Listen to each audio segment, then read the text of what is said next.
હાલો, આવે? હાલો, નહીં? ઓમાં નથી આવતો? આમાં લોબિન કર્યું? હાલો, હાલો.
कि मेरा माइक्रोफोन नहीं आया पहले तो फोटो कर दिया। अरे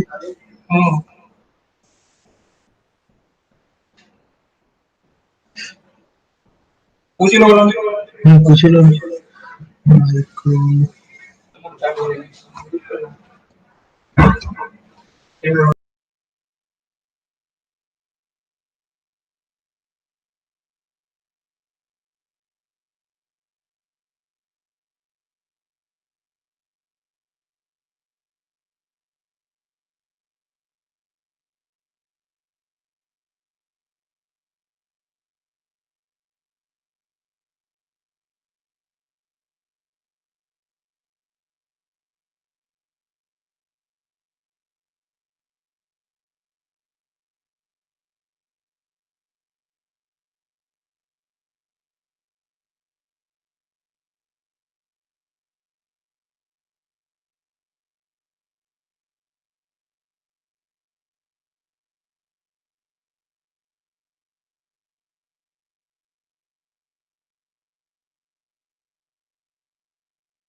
शांति संभाल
Hello. Good evening, sir.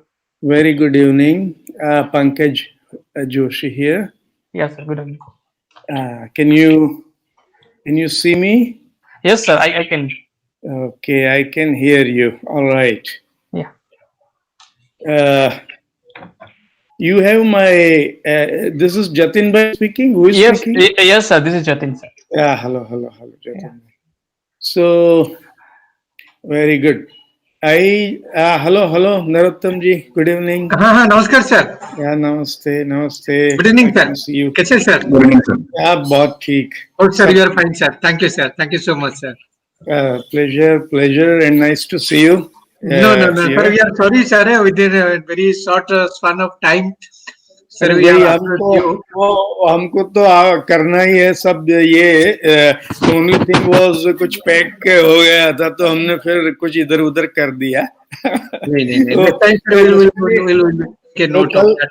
हाँ, कल भी PRL में कोलोकियम था और Sir. tomorrow also there is something. तो बट यू सी गुजकोस्ट और आप जो काम कर रहे हैं और हमको साथ जो करना है तो now I have my you see presentation open actually. Sir. So can we just check it, Jatin? Yes sir. Yes sir. Yes, sir. Yes. Yeah. So I'll click on present now. Am I right? Yes, sir. And then you need to press on the tab. Okay, present now, and then your entire screen, right? Sir, you can also try a tab, the third one option. Or tab only? Yeah. Just press the tab, is it? Yes, sir. I have done that. And you will see that which are open on your PCs, they will show you. नहीं ऐसा तो नहीं आ रहा है. Then sir, you can check a window options, a second one. Let me try.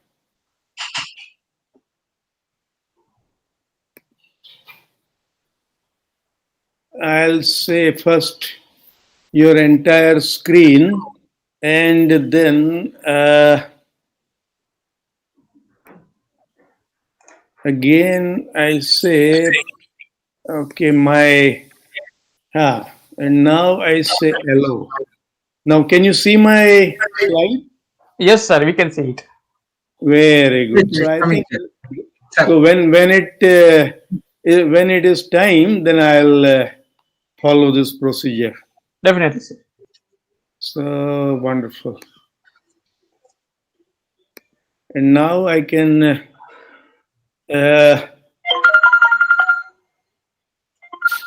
stop sharing somewhere.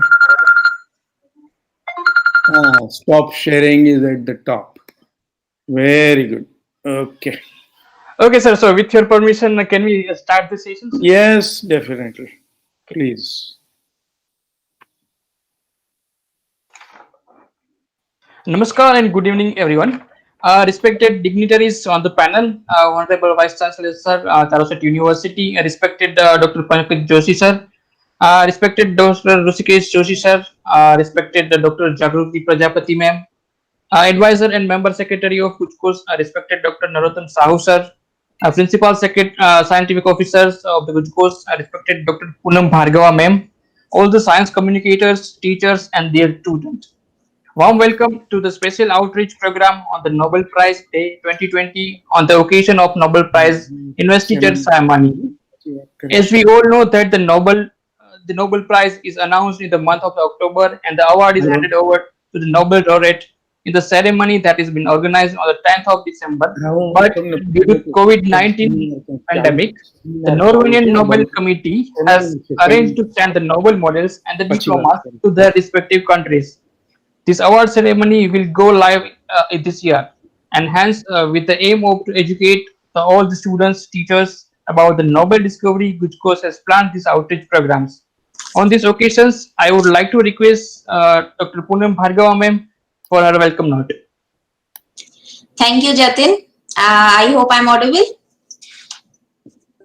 Yes, ma'am.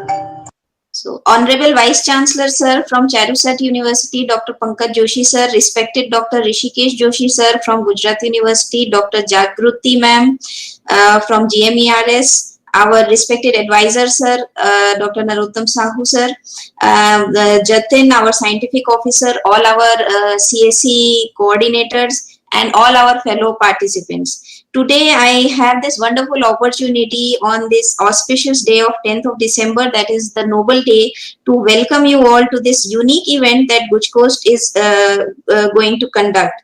Today, as we all know, that 10th of December is recognized as the annual prize established by Alfred Nobel. And each year on this day, the Nobel Prize actually is held in Stockholm, Sweden, an anniversary of Alfred Nobel's death. So today, under normal times, it would have been that everyone would have gathered at Stockholm for the ceremony, and these prizes must have been distributed. So COVID has actually put a kind of a stop to that also, and today we are here having this highly prestigious scientific event, which is going to go in a virtual mode. So today in this event, and this year again becomes very special again, because this ceremony has to go virtual. And on this event today, we have three very, very eminent speakers, which are experts in their own specialized domains. And as far as when we talk about when we think about the Nobel Prize, we feel that it is a very complicated thing to understand. It is not a very it is very scientific, so it is very difficult to comprehend. So generally we are afraid of actually trying to understand this thing. But taking that into consideration, we have our experts today who can make science so simple, and they are so much expert in that.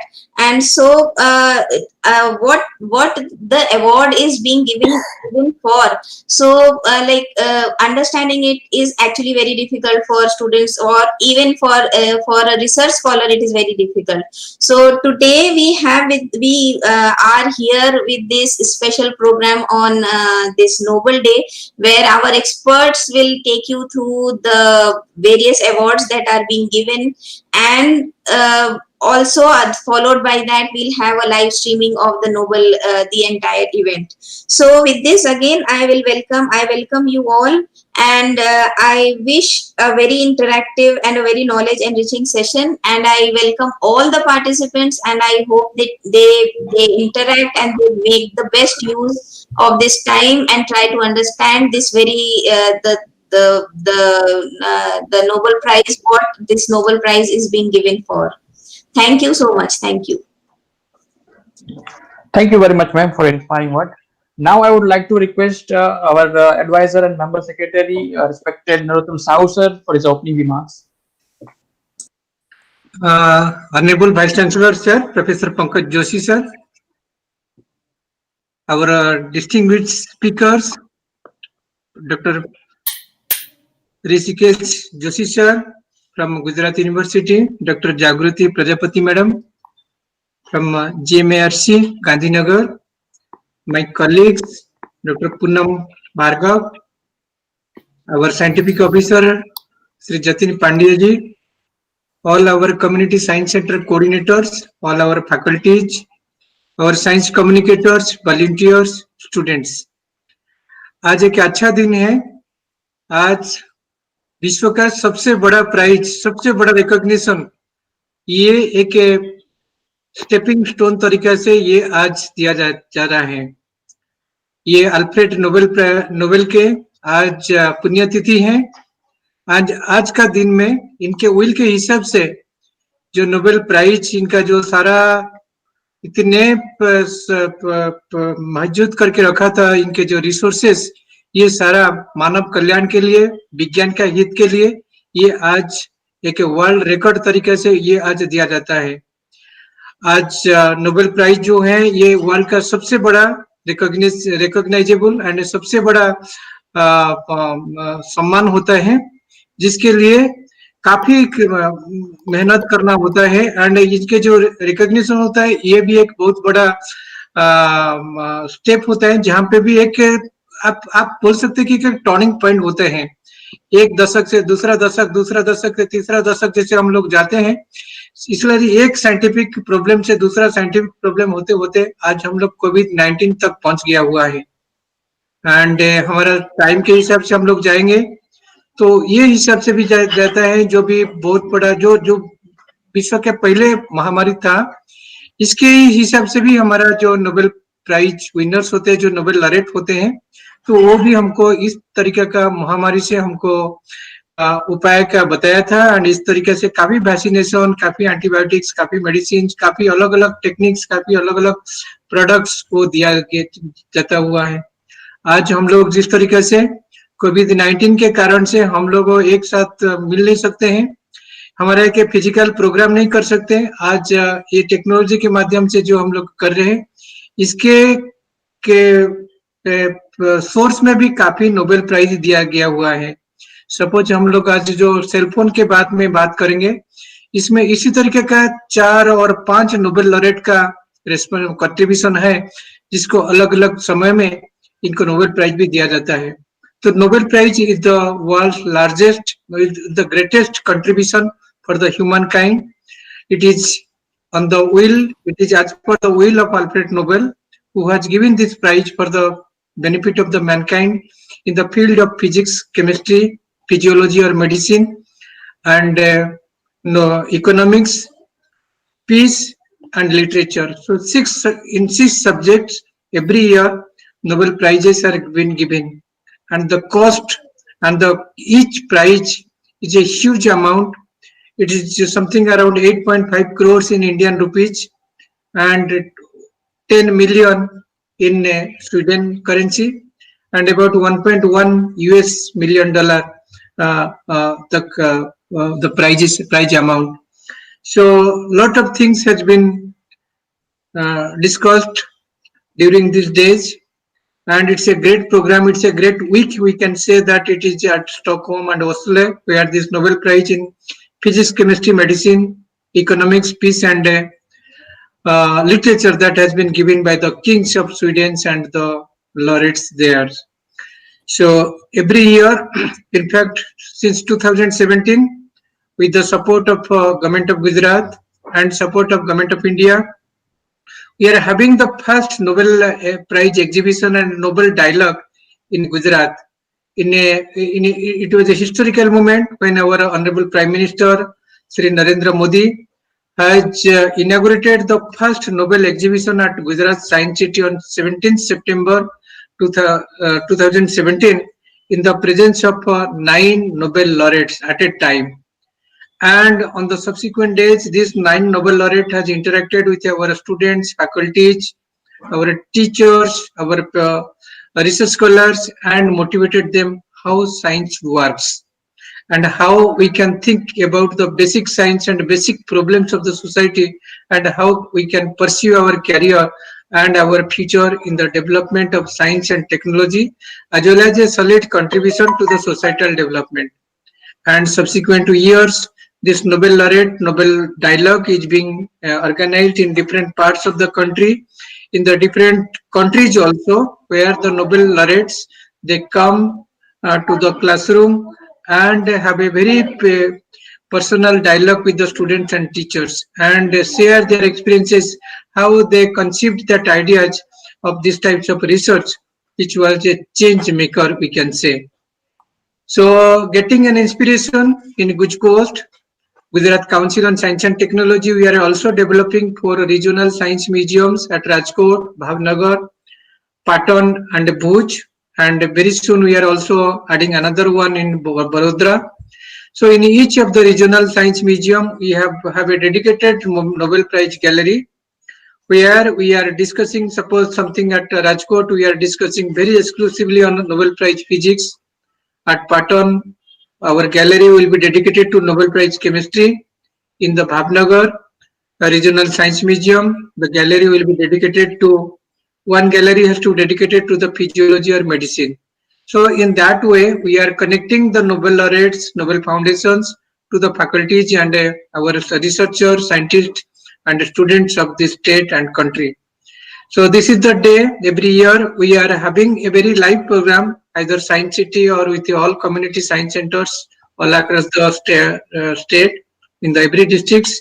But due to this amid COVID-19 pandemic situation, so this year we are not in a position to hold any physical program. In fact, this year, in the history of Nobel Foundation and Nobel Prize committee also, Nobel committee also, from 1901 to 2020, this year also, instead of Nobel laureate coming to the Sweden, Stockholm or Oslo to get the prize in a very glamorous program, the prize, the medal is going to the laureate's place, and the program is going on virtual mode. So as every year we are having this day-long program from morning to evening with lots of activities, games, quiz, talks, films on the Nobel laureate, Nobel Prize, Nobel activities, and by the evening we have the live screening of this foundation's program, because we are 4.5 hours advance ahead of this Nobel Sweden time. So this time we thought that we should have not stop this program. We should have a webinar, and we have to discuss a lot of the things. And we are very happy today. We have Honorable Vice Chancellor Sir Pankaj Joshi Sir, who is the very hardcore researcher and who is the expert in astronomy and done a very pioneering work. In fact, he has also met this year Nobel laureate. In fact, in the earlier talk, he has mentioned that this year Nobel laureate in physics, they had also some meeting with our Professor Joshi sir in his meetings and in his presentations. And Professor Joshi also has a lot of work in this black hole theory and black hole phenomenon. So today we have Dr. Pankaj Joshi sir, who is speaking very briefly and in a very popular way, that how significant this black hole theory and black hole experiment and black hole discovery, how it will be further adding our knowledge and imagination to the Albert Einstein's theory of relativity and his way of imagination of a black hole. So on behalf of Gujarat Council on Science and Technology, GUJCOST, and Department of Science and Technology, we express our sincere respects, regards, and gratitude to Pankaj Joshi sir for your valuable time and valuable talk for this evening to our students and our teachers, faculties here. Similarly, we have Dr. Joshi sir, Rishikesh Joshi sir from Gujarat University Department of Chemistry, who will be discussing about this year's significance work on chemistry, like this genetic seizure, how the genetic with just like a physical seizure, we can cut, manipulate, and edit the entire gene pool, so that we can bring another new species, new characteristics, new properties in the offspring. So it's a very step ahead. It's a very we can say a change maker in the field of our new evolutionary theory and thoughts. So on behalf of GUJCOST and DST, we would like to express our sincere thanks and regards to you, sir. And we hope that your brief interaction and brief talk will definitely inspire our students and teachers at large. Thank you, sir. In the medicine, which is a very fascinating subject, physiology and medicine, this year is also going to be a very significant work, which was which was ruined thousands of lives all across the world. So not only a country or not continent, entire world was suffering. And this year's work, significant work, has given that way to how to bring an end to hepatitis C and how to bring the vaccinations as well as the medicine for that things. So for these things, we have our expert, Dr. Jagruti Prajapati ma'am, who is a professor at GMRC Civil Hospital, Gandhinagar, Government Civil Hospital, Gandhinagar, who is kind enough to spare his valuable time and this talk dedicated to our students and teachers or our community members in the states. So on behalf of Gujarat Council on Science and Technology, GUJCOST, and the Department of Science and Technology, Government of Gujarat, we welcome you, ma'am, and we express our sincere thanks and regards to you for your kind support and kind consent and kind presence for this session. It's a very interesting and very exciting session. So we will be requesting all our faculties, eminent faculties, to speak briefly on this work and the laureates and how their work is going to be a change maker in our society, in our way of our progress and development. And once this discussion is will be over, we'll be switching over to Stockholm and having a live screening of their streaming how this melodious program is going at Stockholm and Oslo. It's a very exciting program. Every year we are eyewitness to that one.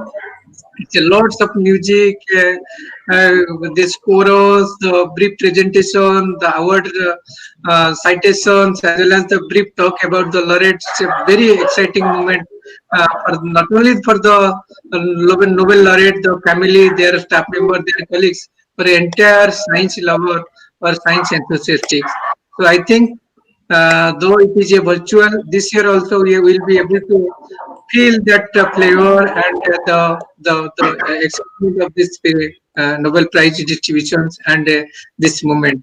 So with this word, I once again welcome everybody, and we look forward for a very noble deliberations and a noble dialogue with our eminent expert. Thank you so much. Thank you so much, sir, for sharing your insights on the Nobel Prize. It shows how grand and big Nobel discoveries are, and definitely they are putting a change in the human life and humankind. Now, without wasting time, I'm going to introduce the first speaker. He is respected Dr. Pankaj Joshi, sir, Honorable Vice Chancellor of Charushet University. Sir is an internationally acclaimed scientist. Before joining to Charushet, sir was a senior professor with the Department of Astronomy and Astrophysics at the TIFEC, Mumbai. Sir has also research interest over the general relativity and cosmology. He has also made fundamental contributions in the black hole physics and gravitational theory. Sir carries more than 200 international and national research articles in his publication works. A few of them are also monographs from the OUT Oxford and the CUT Cambridge also. Sir is also visiting faculties in the several countries for doing the research and the lecturing on these topics. And if I talk about the few of them, they are Cambridge University, Harvard University, New York University, Osaka University, Japan, then Spain, the University of Natal, South Africa, Queen Mary and Westfield Colleges, London. These were the few of universities that this sir is touching upon. Sir is also contributed to the large number of the books and the articles toward the scientific outreach, and has also given many public lectures. Sir is awarded with many coveted awards like Professor A.C. Banerjee Gold Medals. There is a C.V. Raman Lectures that was awarded by the Department of Atomic Energy. Sir was also elected fellow for the Indian National Science Academy in New Delhi. And I still remember one of the book that I have read many times during my college, and that was the Brahman Gosti. Sir, I have read that book 2 or 3 times, and still I am trying to get something out of the book.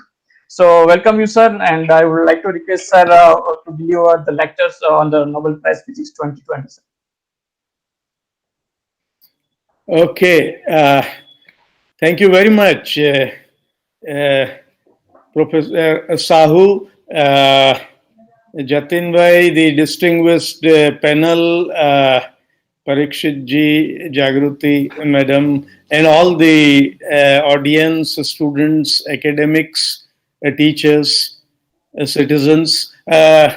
I have to warmly thank the GUJCOST for organizing this wonderful event. As they were telling me, generally they like to do it in a physical form, reflecting the great event right over here in Gujarat. However, we are meeting virtually because of the pandemic situation. needless to say, I am delighted to be present amongst all of you, and also I am very happy to know that one of the books that I had done in Gujarati was read by Jatin Bhai. I would tell you briefly what the Nobel Prize is about as far as the physics is concerned. In fact, last 3 years, Nobel Prizes in physics have been in the field of astrophysics and cosmology. This year it is Roger Penrose and Gens and Genzel, and before that it was John Peebles, and before that it was gravitational waves. And this year's prize is, of course, very special for me personally because it is very close to my own area of research work. I have myself contributed quite extensively to the topic of space-time singularities and black holes. So I will go to my presentation now and just you see, make it on. Can you see my screen? Hello? Hello? Yes, sir. Very good. So, you see, I have given the title, The Universe Through the Window of Gravitational Waves. Really speaking, the Nobel Prize itself is, be it medicine, be it chemistry, be it physics, it is really all about understanding the cosmos of which we are ourselves a part of. So understanding the universe is understanding ourselves, because be it a disease or be it a chemical reaction, in the end, we must understand how the processes take place in the universe. There was a time when we did not bother or did not dare to look beyond the sphere of stars. You see, out there, if you look in the sky, there is a dome of stars. And then we were told in medieval times that don't try to look beyond this because there are unknown forces lying there. However, man is always curious right from the childhood to look at the heavens, to find out the mysteries of cosmos. And one of the most interesting phenomenon is nothing else but the eclipses. This is a total solar eclipse, and this is the wonderful phenomenon of the diamond ring when the eclipse is opening out. Here is a medieval picture of a few hundred years before, some European scenario where people were very curious as to what is happening when the phenomena of eclipse is happening. Generally, we feel that these are not good omens and so on and so forth. But here is a situation when an eclipse happened and two armies who were fighting for decades, they stopped fighting. They thought that the nature is getting angry with them and the war stopped. So this is one good effect of the eclipse. All right, the key point is, it is the human mind, as I was telling, which is trying to understand the cosmos, trying to understand the universe. Here is the Galilei, and he is arguing with the priests, the religious men, about what is at the center. Is it Earth or the sun? And he stood up. It is the people like this. And in ancient India, of course, there are many astronomical calculations, and a wonderful mathematics has been developed also. The point that I like to make. You see, Roger Penrose's a book, The Large, the Small, and the Human Mind. So that is, you see, a special feature, a special characteristic of Roger Penrose. While he thought about the universe, he also thought about the world of elementary particles, the atoms, the nuclei, and then who is perceiving all that? Who is trying to understand all of it? It is the human mind, you see. The human mind is trying to understand the cosmos. And then what is happening now is we have some very wonderful, great observational missions and facilities which are developing. There are SCA, that is the Square Kilometer Array, the TMT. TMT is the 30-meter telescope, LIGO, LISA, and the Event Horizon telescope, which is connecting so many radio telescopes. So we are really probing, what shall I say, the depth of the cosmos, and where the gravitational force is very, very strong. See, when you are calculating satellites and so on, the Newtonian theory works all right. But when you want to observe a big, big star or the universe as a whole or the origin of the universe, it is the very strong gravity regime. And that is where you have to use the Einstein theory. I talked about the missions. This is, you see, one of such telescopes, one of the oldest. It is the Hubble Space Telescope. Here is another instrument, the telescope Chandra, which is observing the universe in X-rays.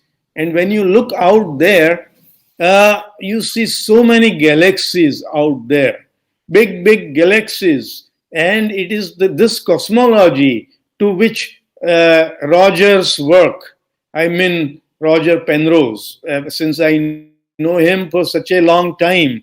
You see, when we meet him, we talk to each other in first names. But each of these objects are, such big galaxies. This is a galaxy. We can call it Tara Vishwa also. Should I speak in Hindi, Gujarati? Please, I started with English. पर साहू साहब तो हिंदी में बात कर रहे थे तो मैं थोड़ा हिंदी भी बोलूंगा. Hindi and Gujarati will work, sir. Okay, તો શું છે કે આ તારા વિશ્વ છે, ગેલેક્સી છે. તો આવી એક ગેલેક્સીની અંદર 400 થી 500 અબજ જેટલા તારા છે એક ગેલેક્સીમાં.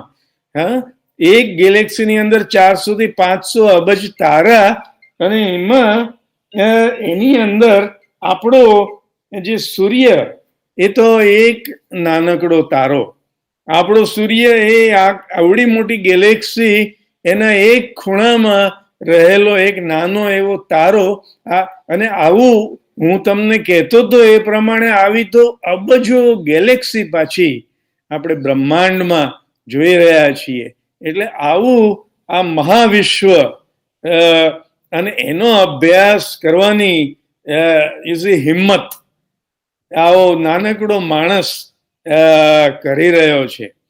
તો આ એક બીજી ગેલેક્સી છે, અને જેવી ગેલેક્સીસ છે એવું જ પાછું સૂક્ષ્મ ગેલેક્સી એટલે વિશાળ વિશ્વનો અભ્યાસ.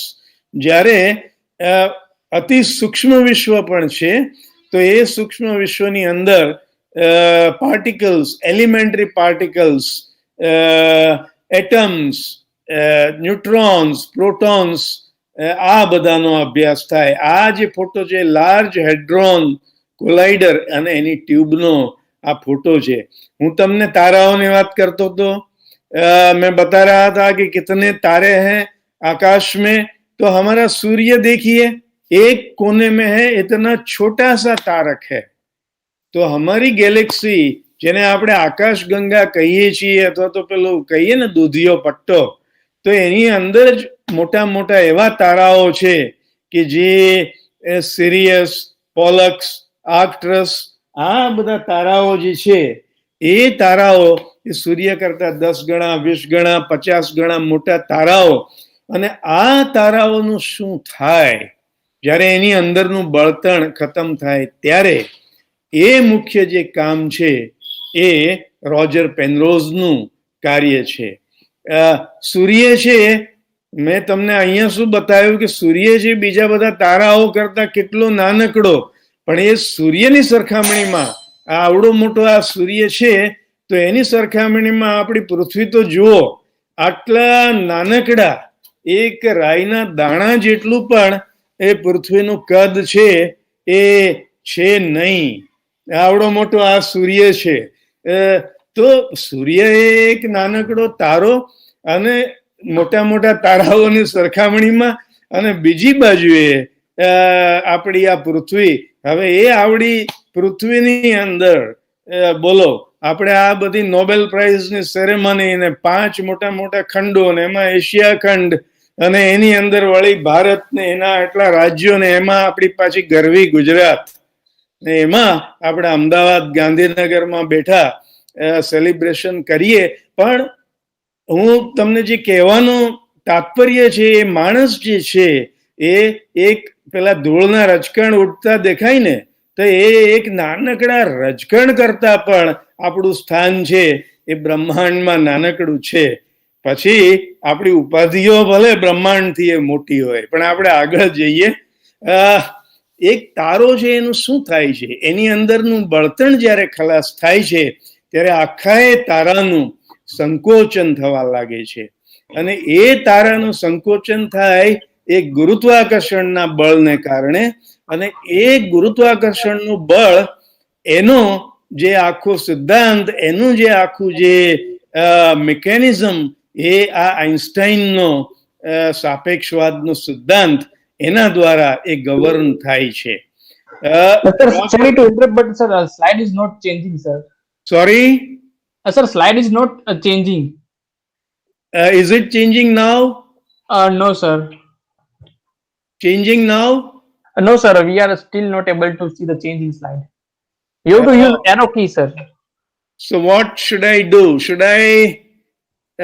Okay. Yes. Now it's changing, sir. Now it's changing. Now it is changing? Yes, sir. Yes, sir. Very good. So I will then work in this mode, huh?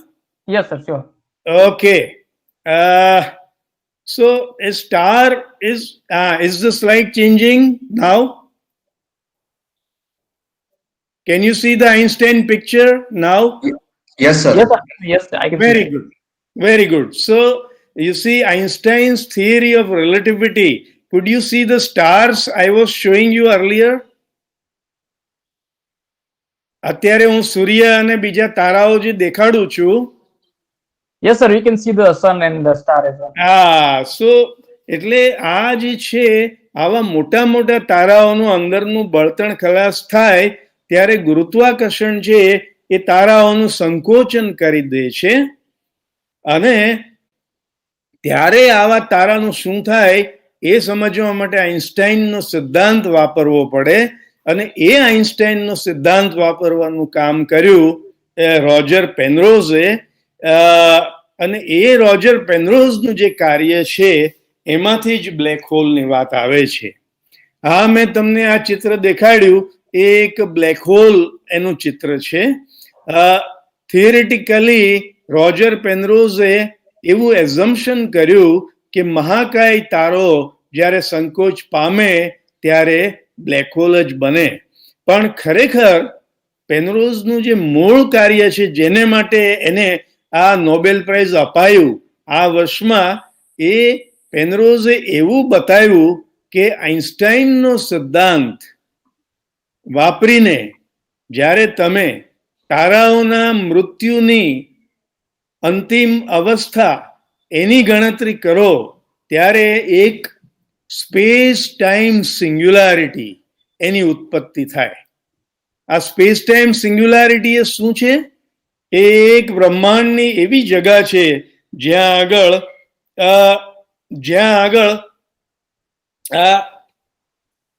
ઘનતા, ઉષ્ણતામાન, આ બધું વધુ ને વધુ ઊંચું એટલું એનો કોઈ અંત નહીં એટલો. તો આવી જે આ સ્પેસ ટાઈમ સિંગ્યુલારિટીની પ્રેડિક્શન છે એની આખી જે થિયરી જે પેનરોઝે બનાવી એને માટે આ નોબેલ પ્રાઇઝ અપાયું છે. આ ચિત્રમાં તમે જુઓ તો શું થાય કે જે તારો જે છે જો એવરેજ સ્ટાર હોય, એ એવરેજ જો સ્ટાર જે છે એનું બળતણ ખલાસ થાય ત્યારે બને વ્હાઇટ ડ્વાર્ફ. આ ઉપરનું પેલું બતાવે છે. અને બીજી બાજુએ નીચેનું ચિત્ર એવું બતાવે છે કે મહાકાય તારો જો હોય તો એનું બને ન્યુટ્રોન સ્ટાર અથવા તો બ્લેક હોલ. હવે આ બધી જે ગણતરીઓ થઈ એ પછી આજે તો આઈન્સ્ટાઈનના સિદ્ધાંતમાં ગણતરીઓ ઘણી બધી આગળ વધી છે અને આજે આપણે એ જાણ્યું છે કે મહાકાય તારાનું જ્યારે મૃત્યુ થાય ત્યારે બ્લેક હોલ બની શકે અથવા તો એક્સપ્લોડિંગ ફાયરબોલ અથવા તો જેને નેકેડ સિંગ્યુલારિટી પણ કહેવાય છે ટેકનિકલી, એ પણ બની શકે. આ આખું તે એકદમ એક્સાઇટિંગ ફ્રન્ટિયર છે ફિઝિક્સની અને એમાં Stephen hawking, Roger Penrose, કિપ Thorn આવા બધા મોટા મોટા નામો સંકળાયેલા છે. રોજર પેનરોઝ ને મારી સૌથી પહેલી મુલાકાત અમેરિકામાં પિટ્સબર્ગમાં થયેલી અને ત્યારે અમે ઘણો બધો સંવાદ અને એ પછી તો અમે એમને ભારત પણ ઇન્વાઇટ કરેલા અને એમનું જે ઊંડાણ, એમની જે ગણિતીય ક્ષમતા, આ બધું જ્યારે જોઈએ ત્યારે આપણને એક સમજ મળે કે માણસ જે છે એ પોતાના મન વડે, પોતાના માઇન્ડ અંતઃકરણ વડે બ્રહ્માંડના કેવા કેવા મહારહસ્યોને પામી શકે છે. આ બધા વિશેની વાત મારો સાયન્ટિફિક અમેરિકન નો આર્ટિકલ નેકેડ સિંગ્યુલારિટીઝ એની અંદર વિગતવાર કરેલી છે. આને સ્ટીફન હોકિંગને મારે જ્યારે કેમ્બ્રિજમાં મળવાનું બનેલું ત્યારે આ સિંગ્યુલારિટીઝની વાત આખી ઊભી થયેલી અને પછી બોનસ એ હતું કે અમેરિકાનું આ 150 વર્ષ જૂનું મેગેઝિન કે જેની અંદર આઈન્સ્ટાઈન પછી રાઇટ બ્રધર્સ જ્યારે એમણે વિમાન બનાવેલું ત્યારે એમણે લખેલો લેખ, તો આ મેં જે લેખ લખ્યો એ એમની ઇન્ટરનેશનલ કવર સ્ટોરી તરીકે પ્રકાશિત થયો અને એની 20 આંતરરાષ્ટ્રીય ભાષાઓ જર્મન, ફ્રેન્ચ, જાપાનીઝ આ બધામાં અનુવાદો થયા છે. અલબત્ત ભારતની અંદર હિન્દીમાં એનો અનુવાદ હજુ થયો નથી, પણ આપણે આશા રાખીએ કે ક્યારેક થશે. પણ આપણે કેટલું બધું કરવાનું છે વિજ્ઞાનના ક્ષેત્રમાં એની હું તમને આ વાત આ દ્વારા કરું છું. આ છે અમેરિકાની એક અભિનેત્રી છે એન્જેલા શેલ્ટન. એણે આ આર્ટિકલ જ્યારે વાંચ્યો સાયન્ટિફિક અમેરિકનનો ત્યારે એણે મને ઈમેલ લખ્યો કે ભાઈ મારે આ બધું સમજવું છે. અને પછી તો અમારા વચ્ચે ઘણા બધા ઈમેલ અને સંવાદો થયા. એની વેબસાઇટમાં પણ તમે જશો તો તમે જોઈ શકશો. ત્યારે મને વિચાર આવ્યો કે ભાઈ હોલિવૂડની એક અભિનેત્રી મને ઈમેલ લખીને આ બધું તારાઓની સ્થિતિ સમજવા માટે પૂછે છે, પણ જે મુંબઈમાં હું એ વખતે હતો એ બોલિવૂડના કોઈ એક્ટરો છે એમને આ બધી વાતોમાં કોઈ રસ કે સમજ કે સમય. એટલે મારું કહેવાનું એ છે કે આ બ્રહ્માંડ કેવું અદ્ભુત છે, કેવું સમજવા જેવું છે. અને આ મહાવિસ્ફોટો, મારી વાતને હું પૂર્ણતા તરફ લઈ જાઉં તો આજે મેં તમને પેલી ઇવેન્ટ હોરાઇઝન ટેલિસ્કોપની વાત કરી તો એ બ્રહ્માંડના કેન્દ્રને જોવાની વાત છે. આ બ્રહ્માંડના કેન્દ્રનું એક ચિત્ર, એક પ્રકારે આર્ટિસ્ટ કન્સેપ્શન એનો આ ફોટો છે.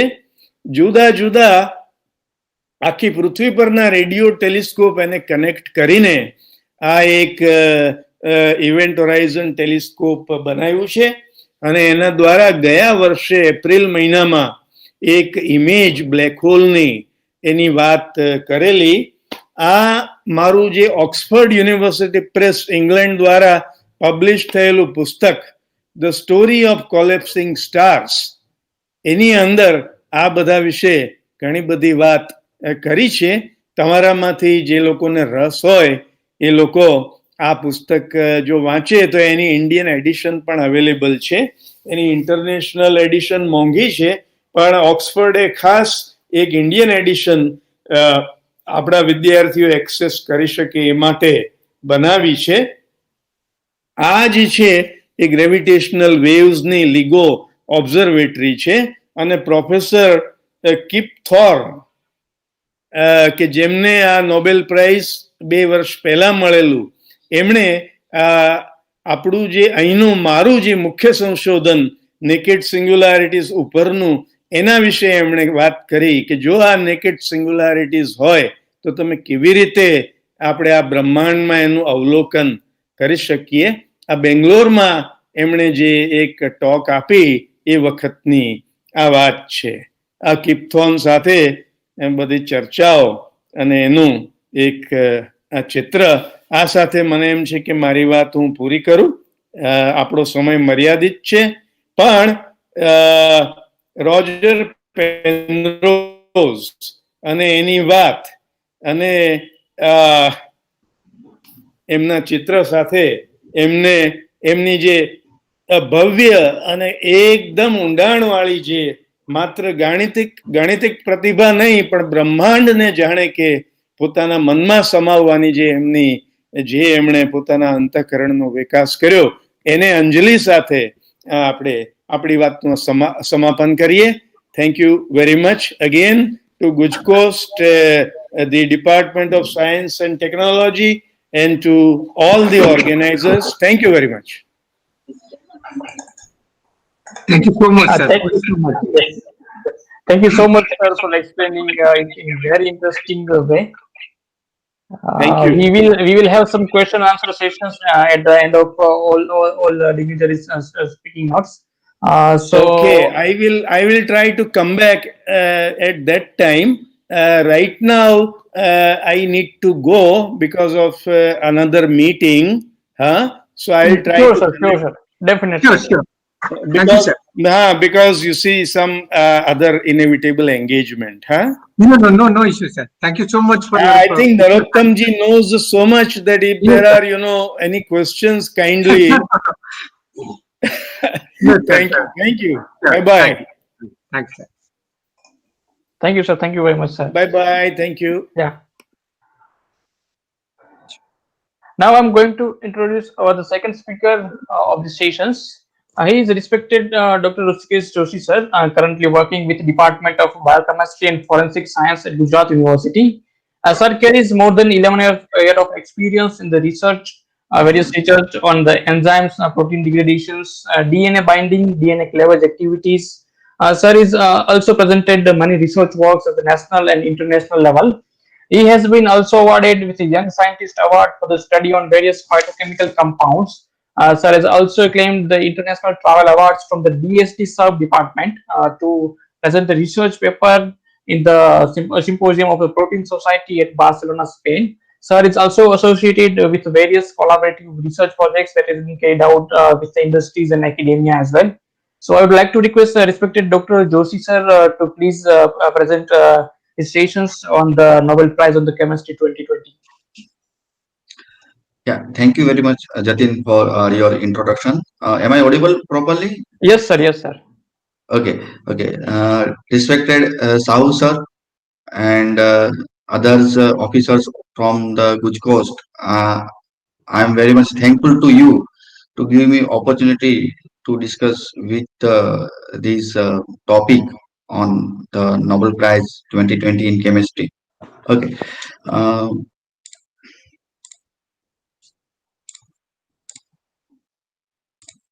Is it visible? My PPT is visible to you? Yes, sir. Yes, sir.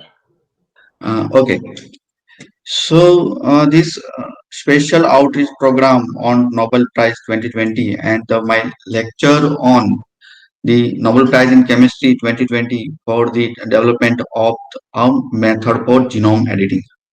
And basically I am a bridge between the actually work done by the Nobel laureate and uh, who want to understand the basic concept of this work. So I'm delivering the lecture on behalf of that laureate. Means I'm delivering the work of the laureate of 2020 Chemistry Nobel Prize.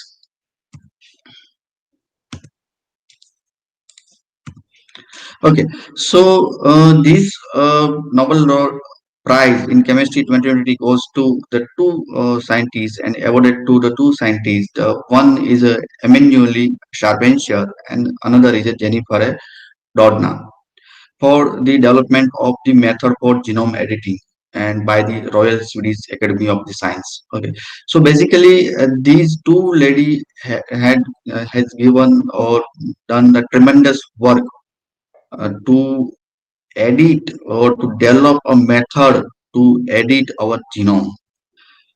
हम ऐसा बोल सकते हैं कि अगर genome में edit कर दिया तो वो पूरा सेल्स की मैकेनिज्म और पूरा सेल्स का फंक्शनलिटी चेंज कर देगा.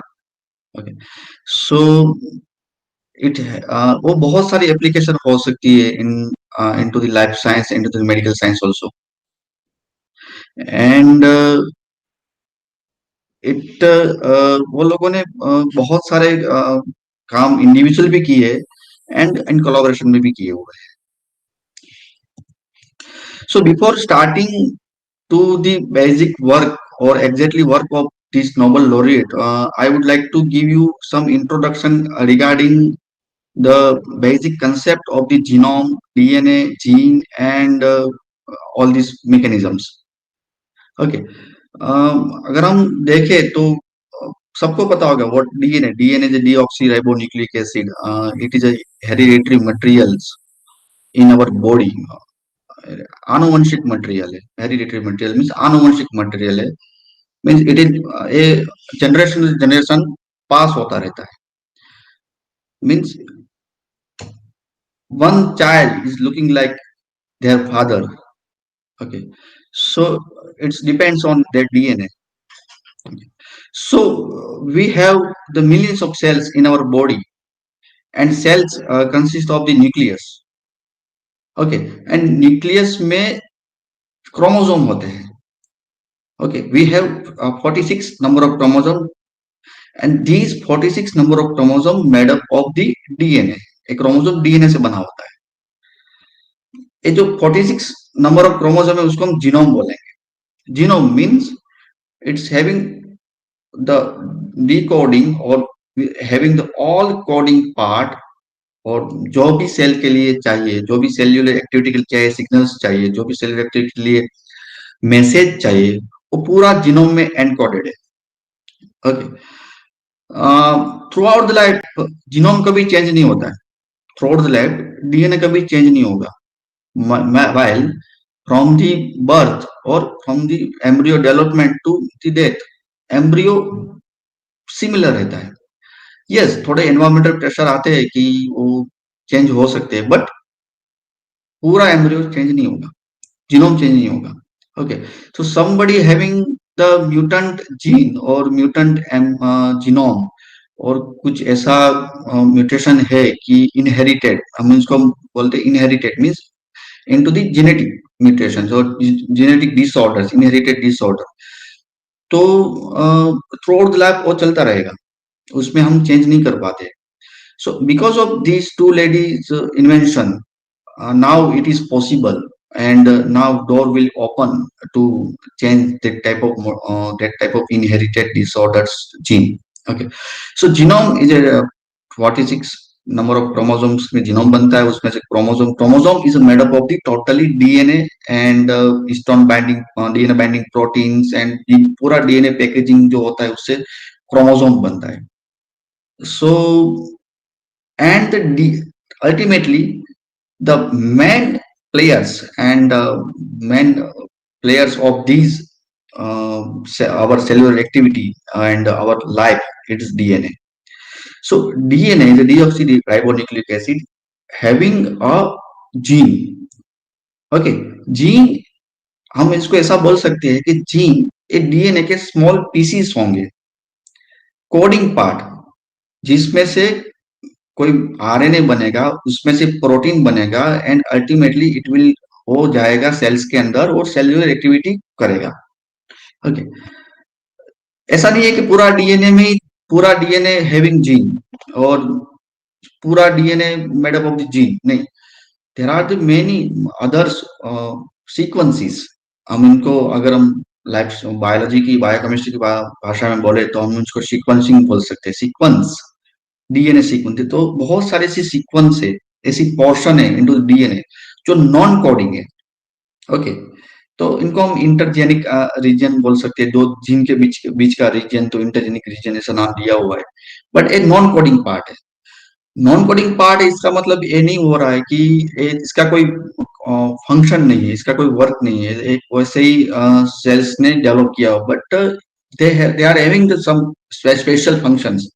ओके, सो दिस जो नॉन कोडिंग पार्ट है, जो जीन के अलावा पार्ट है, उसमें बहुत सारे टेंडम रिपीट्स आते हैं, मीन्स एक साथ एक सीक्वेंस बार बार रिपीट होती रहती है। Okay, so basically sales having nucleus, nucleus में क्रोमोसोम्स हो गए, तो हमारा जीनोम है, genome is made up of the DNA and DNA में जीन हो गए, अल्टीमेटली जीन होगा वो कोई फंक्शन करेगा।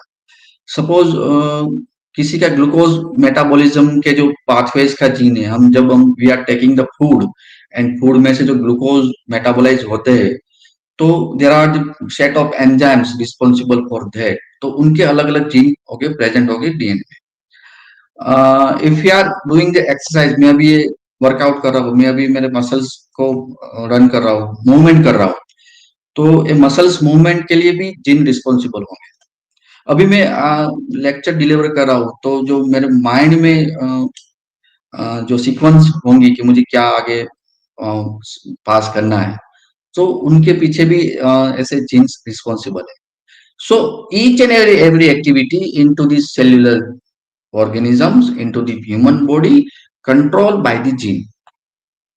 ओके, सो डिपेंडिंग ऑन उनका एक्सप्रेशन होता है कि जीन में से कितना परसेंट प्रोटीन बनता है, कितना अमाउंट ऑफ प्रोटीन बनता है, उसके हिसाब से एक्टिविटी होती है, और वो depends on the which type of activity. अब if it is neural activity तो कंटिन्यूसली चलता रहेगा, if it is muscular activity तो कंटिन्यूस चलता रहेगा।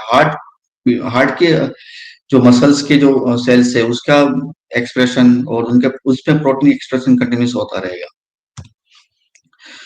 So next, as I have told you that the key player of the genome editing is a DNA. Okay, so DNA is a deoxyribonucleic acid. Fine, and if you want to identify the any persons, आपको किसी person को identify करना है, एक दूसरे को अलग दिखाना है, और किसी चाइल्ड को आइडेंटिफाई करना है किसका चाइल्ड है, so you can use the DNA. Okay, so this DNA, जो ये हमारा डीएनए है, वो हमारा पूरा लाइफ का इंफॉर्मेशन यहाँ पर इसमें स्टोर रहता है। ओके, एट व्हाट टाइम हमारे कौन से प्रोटीन एक्सप्रेस होंगे, व्हाट एज पे हम कैसे हम हमारा बिहेवियर होगा, और व्हाट एज, एक एज होने के बाद मीन्स यंगर एज या चाइल्डहुड में या फिर into the aged old. Okay, so कौन से टाइप के प्रोटीन एक्सप्रेशन होंगे, पूरा डीएनए में कोडेड है। So that's the whole genome जो प्रोजेक्ट अभी कंप्लीट हुआ हो। So DNA is a double helical structure. मैं बहुत डिटेल में नहीं जाऊंगा डीएनए स्ट्रक्चर में, but it is made up of the sugar phosphate backbone. Okay, so in the outer layer होगा डीएनए का, सुगर फॉस्फेट होगा, sugar means pentose ribose sugar होगी, एंड दो राइबोस सुगर एक दूसरे के साथ फॉस्फेट डाइस्टर बॉन्ड से कनेक्टेड होंगे। Okay, and the inner layer of the DNA, actually we can call it is a informative part. It's carrying the informations. Information पास करेंगे, तो जो इनर लेयर पार्ट है उसमें 4 न्यूक्लियोटाइड हो गए, ATGC, एडेनिन थाइमिन ग्वानिन साइटोसिन्स। ये nucleotide है, nucleotide nitrogen base pair है और नाइट्रोजन बेसिस है। ओके, सो जो सीक्वेंस ए न्यूक्लियोटाइड की सीक्वेंस होगी, उसके हिसाब से जो जीन अलग होगा, जीन अलग होगा तो उसका आरएनए अलग होगा, आरएनए अलग होगा तो उसका प्रोटीन अलग होगा। ओके, अब ये सीक्वेंस अगर कोई सेल्स और न्यूक्लियस में जो प्रोटीन्स वो किस कैसे रीड करते हैं उसके हिसाब से उसका प्रोटीन एक्सप्रेशन होगा। ओके, तो बेसिकली यहाँ पर जो ये सीक्वेंस है GAAGCTCCGAAG, ये सीक्वेंस हैविंग द इंफॉर्मेशन कि भाई ये जीन किस प्रोटीन कौन सा प्रोटीन बनाएगा। Okay, so DNA never change through out the life, तो जो वो बनता रहेगा प्रोटीन, और अल्टीमेटली वो फंक्शन में सेल्स फंक्शन में होता रहेगा। Okay, but these two lady have tried to edit this sequence.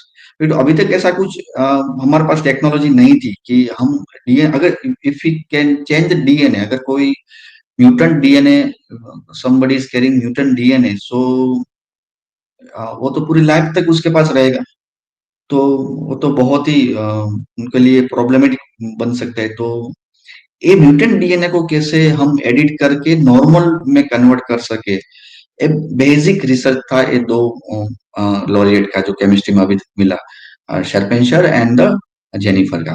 Okay, so ultimately if we want to change the protein, तो हम डायरेक्टली सेल्स में प्रोटीन को चेंज नहीं कर सकते, क्योंकि वो बहुत सारे number of protein, single protein भी बहुत सारे होंगे, एंड वो कहाँ सेल्स में होंगे, मीन्स साइटोप्लाज्म में कहाँ घूम रहे होंगे, हमको नहीं पता। But we are knowing the location of the DNA, हमको डीएनए का लोकेशन पता है। सो अल्टीमेटली प्रोटीन जो एनकोड होते हैं वो आरएनए में से होते हैं, और आरएनए डीएनए से भी बनता है। तो अगर अब इफ हम डीएनए की सीक्वेंस को ही चेंज कर दें, so it will make a new type of RNA or normal type of RNA, and protein भी नॉर्मल एक्सप्रेशन होगा। ओके, ऐसा भी हो सकता है लाइक इन कैंसर कंडीशन, कि कैंसर में क्या होता है कि बहुत सारे सेल्स बन जाते हैं। ओके, हम उसको ट्यूमर बोलते हैं, कैंसर की गांठ आपने बोलिए जी। तो एक कसू ना थी, एक जो कैंसर है वो बहुत सारे सेल्स मल्टीप्लाई होके एक बड़ा सा ट्यूमर बना देते हैं। क्यों ऐसा होता है? बिकॉज उसमें रेगुलेशन एक्टिविटी नहीं है, वो सेल्स को जहां तक उसका ग्रोथ स्टॉप करना था तब स्टॉप नहीं कर पाते, इसलिए वो ट्यूमर बन जाते हैं। ठीक, इसलिए वो कैंसरस सेल्स है। ओके, इसलिए वो मेलिग्नेंट सेल्स है। सो इन दिस इसमें क्या होता है कि कैंसर में बहुत सारे प्रोटीन्स का ओवर एक्सप्रेशन बहुत ज्यादा बन जाता है। ओके, सेल साइकिल प्रोटीन है तो बहुत ज्यादा बन गए। तो इस टाइप ऑफ सेल्स को हम अगर कहाँ से स्टॉप कर सके, अगर अर्ली स्टेज में इसको स्टॉप करना है, तो डायरेक्टली डीएनए को टारगेट करो, जो प्रोटीन बना रहे हैं उनके डीएनए जीन को एडिट कर दो, और वो एडिटेड जीन होगा वो नॉर्मल प्रोटीन बनाएगा, एंड वहां से वो कैंसर सेल्स में से नॉर्मल सेल्स बनना स्टार्ट हो जाएगा। सो बेसिकली जो केमिस्ट्री का नोबेल प्राइज के बिहाइंड जो रिसर्च है वो इसके फंडामेंटल पे बनी हुई है। Okay, so that's why they have given the name genetic seizure, a tool for rewriting the code of life. Okay, genetic seizure means kg. Okay, genetic means DNA की kg, gene की kg. Okay, so it is another name is tool for rewriting the code of life. Okay, rewriting means somebody having the mutant DNA, उसके पास एक already mutant DNA है, उनको change करके और DNA को change करके rewrite करके फिर से उनको नॉर्मल डीएनए में कन्वर्ट करना, rewriting the code of life. Okay, so the Emmanuelle Charpentier and Jennifer Doudna have discovered one of the gene technology sharpest tool, that is we can call it a CRISPR-Cas9 genetic seizure. The exact name of this technology is CRISPR-Cas9 genetic seizures. I will let you know what is CRISPR and what is Cas9, and why it is called CRISPR-Cas9. मैं आपको बताऊंगा। Using this research, or researchers can change the DNA of the animal, plant, and microorganism with extremely high precision. Okay, ऐसा नहीं है कि DNA कहीं भी change हो जाएगा। ओ सी, ईच एंड एवरी सीक्वेंस, जो डीएनए में जो भी सीक्वेंस अवेलेबल है राइट नाउ और हमारे पास है, वो उसका कुछ ना कुछ काम तो है ही। ओके, हमको नहीं पता है कि वो बेसिकली सीक्वेंस किस काम के लिए बनी हुई है। ओके, अभी तक हम नहीं फाइंड आउट कर पाए, बट कुछ ना कुछ काम तो होगा। अगर आप किसी ने अननोइंगली किसी भी सीक्वेंस को चेंज कर दिया और एडिट कर दिया, तो it will give you the defective animals and plant and microorganisms. Fine. And ये भी एक है कि जितने भी सीक्वेंस है, we have billions of base pair into DNA, उसमें से ओनली 3% जो डीएनए की सीक्वेंस है वही एक्चुअली प्रोटीन और प्रोटीन सेल्यूलर एक्टिविटी में यूटिलाइज होती है. बाकी means ultimately 3% DNA sequence having coding part and another remaining sequence non coding है, मींस वो सेल्यूलर एक्टिविटी में यूज नहीं होते but it will use in the another special functions. So this technology has had a revolutionary impact on the life science, is contributing new cancer therapy and may make a dream of curing inherited disease come true. जैसे मैंने पहले आपको बोला है. Okay. So before starting, so what is the applications of genome editing technology? Application कौन से field में हो सकती है? So one of the common field जो अभी सबको जरूरत है, that is therapeutic genome editing. Therapeutics field में बहुत जरूरत है because cancers, diabetes and very neurodegenerative disorders, inherited disorders बहुत सारे अभी तक रिसर्च हो रहा है उसमें एंड बहुत सारे हमको पता चल रहा है और उसका क्योरिंग कोई मैकेनिज्म नहीं हमको मिल पा रही है. So this genome editing having the hope, ये टेक्नोलॉजी उनके लिए होप है कि हाँ इसमें से कुछ हमको मिल सकेगा. So that's why they have given the Nobel Prize to this type of tremendous work. Okay. Second, and basic research. Genome editing some basic research means अगर हम किसी जीन को हम मॉडिफाई कर दे तो उसमें से कैसे प्रोटीन कैसा बनेगा, वो कैसे अल्टीमेटली वर्क करेगा, वो हमको पता चल पाएगा. Fine. And third main function application is bioproductions. So we can engineer the biomolecules जो हमारे बॉडी में प्रेजेंट नहीं है, ऐसे बायोमोलिक्यूल हम बना सकते हैं. Okay. Right now corona pandemic is going on, so corona vaccine पे बहुत सारा रिसर्च हो रहा है. तो कोरोना की एंटीबॉडी आई कि नहीं आई, एंटीबॉडी है कितने कंपनी एंटीबॉडी काम कर रहे हैं और बाहर से वैक्सीन देना है, वैक्सीन देंगे तो कितना उसका टॉक्सिसिटी होगा, काम करेगा कि नहीं करेगा, बहुत सारे क्वेश्चंस अराइज हो रहे हैं and researcher are facing the questions, वो सोल्व भी कर रहे हैं क्वेश्चंस को. तो ऐसा भी हो सकता है कि ये तो बहुत ही शॉर्ट टाइम में इतना हम रिसर्च कर रहे हैं कोरोना पे because we have the advance technology, but in future किसी ने ऐसा भी डेवलप कर सकते हैं कि कोरोना का जो एंटीबॉडी है वो जीनोम एडिटिंग थ्रू सेल्स में कैसे हम इंजेक्ट कर पाए, तो डायरेक्टली सेल से एंटीबॉडी बनाना शुरू कर देगा तो इनका टॉक्सिसिटी लेवल बहुत कम हो जाएगा. सो दिस क्रिस्पर कैस9 टेक्नोलॉजी है कुछ नया नहीं है, 1987 से इनके ऊपर रिसर्च चल रहा है. ओके. एंड इसमें बहुत सारे साइंटिस्ट इन्वॉल्व है एंड वो बहुत सारे साइंटिस्ट ने काम भी किया हुआ है. Not only for this two laureate but बहुत सारे आगे भी काम बिकॉज ऑफ दैट वर्क, ये सबके वर्क को रेफरेंस करके उनको साइड करके दिस सर्पेंशियर एंड जेनिफर ने अपना प्रपोज मेथोडोलॉजी दी है. ओके. तो जो रिसर्च है क्रिस्पर कैस9 का वो डेडिकेट इन लोगों पे को भी होना चाहिए. Okay. So what is CRISPR Cas9 genetic scissor? Okay. ये नाम थोड़ा वो है कि हमको ऐसा लगता है कि वो क्या होगा क्रिस्पर कैस9 मींस. तो CRISPR means the cluster regularly interspersed short palindromic repeats. It is a one type of the sequence present into the DNA. Okay, it is a basically type of the sequence present into the DNA genetic information that some bacterial species use a part of antiviral systems. Okay, means there are the many bacteria or some bacteria which are using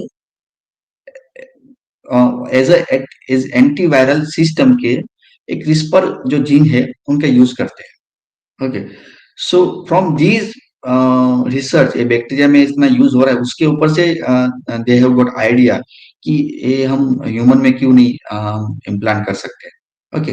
तो CRISPR is a repeat sequence, palindromic repeat sequence. Palindromic means continuously repeat sequence है DNA की, AT GC GC GC GC ऐसा कुछ sequence हो सकता है. And Cas9 is CRISPR associated endonuclease. Endonuclease is a one type of protein which cut DNA or which cut the inside the DNA और DNA को बीच में से कट करेगा, that is endo. Okay, exo means DNA को side में से cut करेगा. तो केस इज अ क्रिस्पर, जो ऊपर की सीक्वेंस है क्रिस्पर सीक्वेंस, उसके साथ एसोसिएटेड एंडोन्यूक्लियस, उसको हम केस बोला है. ओके, सो अल्टीमेटली जो डीएनए कटिंग होगा वो सीजर है, वो केस है, क्रिस्पर एसोसिएट एंडोन्यूक्लियस है. But what is the role of CRISPR? CRISPR का रोल है आइडेंटिफिकेशन के लिए, किसको कट करना है, तो वो सीक्वेंस आइडेंटिफाई करेगा क्रिस्पर से. दैट्स व्हाई दोनों को साथ में नाम दिया हुआ है CRISPR-Cas9 genetic seizure. Okay, so the discovery of this CRISPR-Cas9 system basically come from the prokaryotes. Means आपको जान के बहुत ही आश्चर्य होगा कि प्रोकैरियोट्स की डिस्कवरी में से scientist have developed the genome editing method for the higher eukaryotes like human kinds. Okay, so prokaryotes ने ऑलरेडी एक this type of genome editing mechanism adopt कर ली है. ओके, हम पीछे है, वो तो हमारे से एडवांस चल रहे हैं. So basically, this work has done in the Streptococcus streptomyces type of bacteria. Okay, Streptomyces pyogenes. So उसने क्या किया है, तो हम इसका अगर प्रोकैरियोट की सिस्टम को हम अगर समझ ले कि what is a CRISPR system है, तो हम जो ये नोबेल प्राइज का जो वर्क है वो इजीली समझ पाएंगे. So generally, the bacteriophage is a we can call is a phage which will infect or bacteria को infect होगा. Okay, bacteria is a prokaryote. Unicellular होगा, उसमें न्यूक्लियस नहीं होगा, अनडिफाइंड न्यूक्लियस होगा और साइटोप्लाज्म में सब हो गया. वेल डिफाइंड ऑर्गेनल सिस्टम नहीं होगी, जैसे हमारे में वेल डिफाइंड ऑर्गेनल सिस्टम से we have nucleus, mitochondria, ribosomes, Golgi body, lysosome, all this thing. तो प्रोकैरियोट्स में इतना वेल डिफाइंड नहीं होता है, इनिशियल लेवल पे होता है. Okay, so once this phage is infected to the prokaryote, तो वो क्या करेगा, अपना डीएनए प्रोकैरियोट्स में इंजेक्ट करेगा. फाज कैसे इन्फेक्ट करते हैं, अपना डीएनए प्रोकैरियोट्स में इंजेक्ट करते हैं. ओके, एंड ए इंजेक्शन होगा डीएनए का, अल्टीमेटली वो बैक्टीरियल क्रोमोसोम होगा, उसमें वो डीएनए जाके वहां पर इंटीग्रेट हो जाएगा. Okay, but this type of bacteria have developed, वो ऐसे डीएनए को इंटीग्रेट करेंगे अपने जीनोम में जहां पर क्रिस्पर लोकस होगा, ऐसे पैलिंड्रोमिक सीक्वेंस, रिपीटेटिव सीक्वेंस होगी, वहां पर वो इंटीग्रेट करेगा. क्यों फॉर क्योरिंग पर्पस. ओके, एक बार डीएनए इंटीग्रेट हो गया, वो बैक्टीरियल जीनोम में आ गया. ओके, बैक्टीरियल डीएनए में इनकॉर्पोरेट हो गया, तो उसमें से उसका प्री CRRNA बनेगा, मींस प्री क्रिस्पर आरएनए बनेगा. ओके, जैसे ही नॉर्मल हमारे में जो आरएनए बनते हैं, जीन का जो एक्सप्रेशन होता है उसमें से आरएनए बनते हैं, वैसे ही बैक्टीरिया में वही आरएनए बनेगा, बट एक क्रिस्पर का आरएनए बनेगा. Okay, now the another player comes into the picture, that is we called is tracer RNA. Okay, tracer RNA. तो these RNA हम इसको गाइड RNA भी बोल सकते हैं. तो ये क्या करेगा, एक जिस पर जो सीक्वेंस होगी उसको टारगेट करेगा, उनको उनके साथ बाइंड हो जाएगा, तो it will make the RNA hybrid. Okay, so it will make the RNA hybrid. Now these Cas9 complex, Cas9 protein, CRISPR associate endonuclease 9 क्यों है, बिकॉज वो 9 नंबर दिया है, Cas2 है, Cas5 भी है, Cas1 भी है, तो 9 नंबर का मोस्ट एक्टिव होता है, Cas5 उसने 9 नाम दिया. सो 9 इनएक्टिव होगा. अगर वो जो हाइब्रिड होगा गाइड आरएनए के साथ, जो क्रिस्पर सीक्वेंस है, जो बैक्टीरिया सॉरी फाज का जो डीएनए होगा, ये पूरा जो होगा उन पे अटैच होगा, तो it will be in active form. Okay, उनका कन्फर्मेशन चेंज होगा because of these interactions, and it will have in active form. तो बाद में कॉम्प्लेक्स क्या बनेगा, guide RNA with Cas9 complex, it is in active form. Okay, so A बन गया, and it will cut this, ultimately ये पूरा complex बन गया. नाउ सेकंड टाइम जब दूसरा कोई बैक्टीरियोफाज इस सेल्स को इन्फेक्ट करेगा, तो क्या करेगा, it will inject another DNA. ये जैसे ही डीएनए इंजेक्ट करेगा, this guide RNA Cas9 complex into the bacteria prokaryotes will identify this DNA and cut and digest it. Cut it, उनको 2 टुकड़े में कर देंगे, इनएक्टिव डीएनए कर देंगे। अब अगर एक डीएनए पूरा डीएनए था जो फाज का, वो यहाँ पर कॉपरेट होके पूरा ये सिस्टम बन रहा है, फाज में जाके इन्फेक्ट कर रहा है और अल्टीमेटली क्या होता है, सेल डेथ हो जाता है। तो और दूसरा बात क्या होता है कि अगर ऐसा फास्ट डीएनए प्रोक्रियोर्ड सेल्स में बहुत इंजेक्ट हो गया एंड वो उनका जो उसमें से आरएनए बनना शुरू हो गया, प्रोटीन बनना शुरू हो गया, उसमें से भी बैक्टीरियोफाज बनेंगे। तो अल्टीमेटली दिस बैक्टीरियोफाज वो उसके लिए ए बैक्टीरियल सेल्स होस्ट है फॉर डबलिंग, उनको मल्टीप्लाई करने के लिए। तो मल्टीप्लाई हो गया और बाद में एक बहुत सारा बैक्टीरियोफाज बन के सेल्स को ब्रस्ट कर देंगे, सेल्स को लाइज कर देंगे। तो सेल्स ने भी ऐसे एंटीवायरल सिस्टम डेवलप किए, तो थ्रू दिस तो ये कॉम्प्लेक्स बना के, एक बार कॉम्प्लेक्स बन गया तो फर्स्ट इन्फेक्शन में कॉम्प्लेक्स बनेगा, सेकंड इन्फेक्शन होगा तब जो बैक्टीरियल डीएनए आएगा, these DNA directly recognized by this Cas9 complex, or we can call this CRISPR-Cas9 complex, and digest, वो Cas9 उसको digest करे, because it is Cas9 is a endonuclease है, तो endonuclease तो DNA से इंटरेक्शन आएगा, directly it will cut down the DNA और DNA को इनएक्टिव कर देगा। डीएनए इनएक्टिव होगा, बैक्टीरियल क्रोमोसोम में इंटरफियर नहीं होगा, बैक्टीरियल क्रोमोसोम में पार्ट नहीं करेगा, तो अल्टीमेटली इन्फेक्शन वहां से कट हो जाएगा, वहां से रुक जाएगा।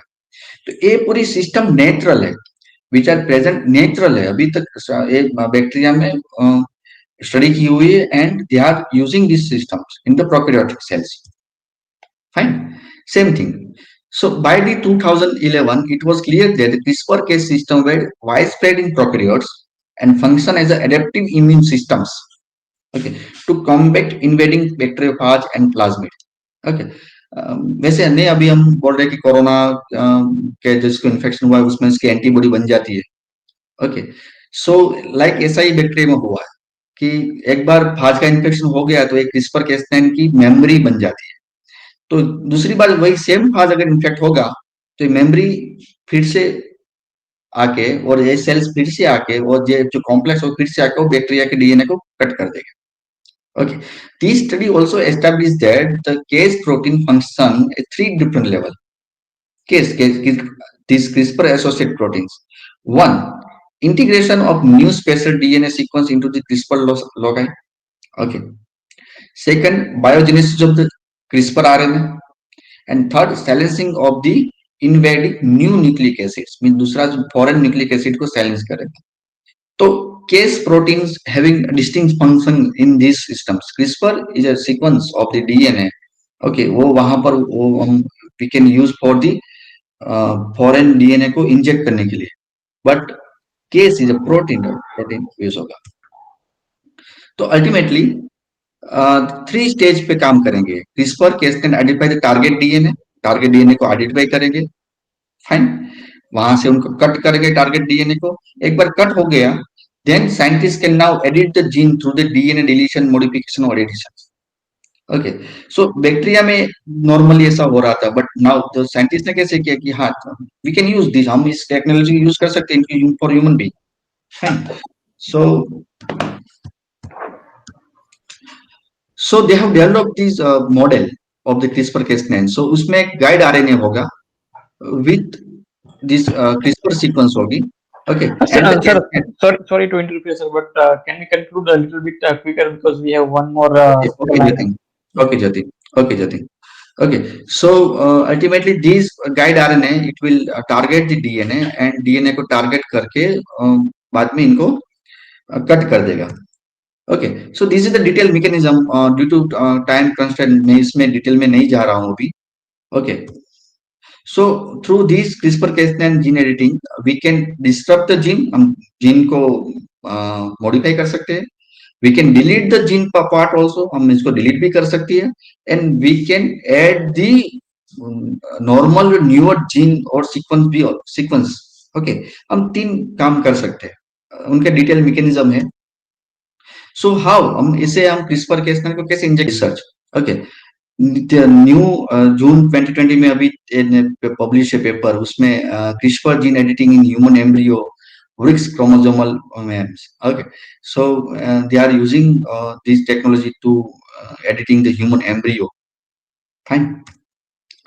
So with the application उसके साथ challenges भी होते हैं, so challenges mean safety, इसमें सेफ्टी कितनी रहेगी. देन एथिकल कंसर्न कि एथिकल मीन्स तो कोई भी कुछ भी चेंज करना शुरू कर देगा तो it will create a problem for the world also, human kind also. And regulatory क्या होगा, उसके रेगुलेटरी बॉडीज क्या होगी. Okay, so thank you very much for your attention, and thank you very much, GUJCOST. Thank you. Thank you very much, sir, for your insightful talk. Thank you, Jagdeep. Now, yeah. I'm going to introduce our third speaker of this sessions. She is the respected Dr. Jagruti Prajapati ma'am. Ma'am has did his MBBS from the BJ Medical College and has pursued postgraduate in community medicines, prevention and social medicines from the same institutes. Ma'am is having a teaching experience of more than 11 years into community medicines, and currently she is associated with GNRS Medical College Gandhinagar in the community medicine department. So I would like to request Jagruti ma'am to please deliver her talk on the Nobel Prize in the Medicine 2020.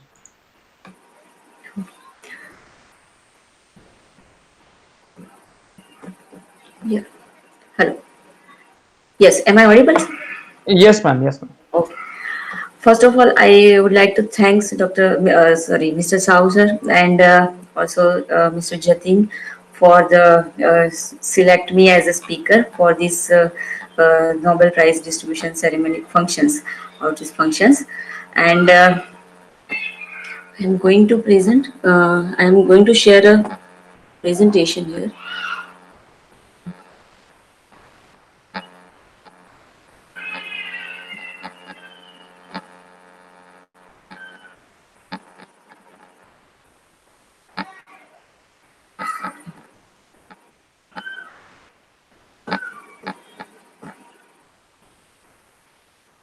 Yes, it.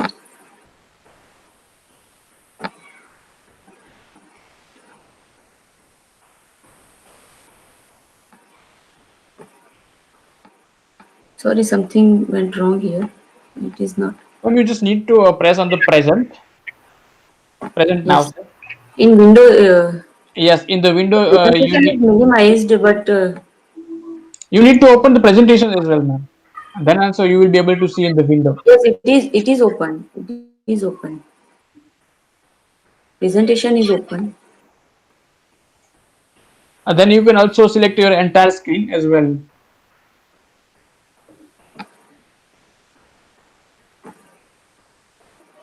Entire screen. Okay. And then you need to open the presentation. That will be enable us to see the presentations.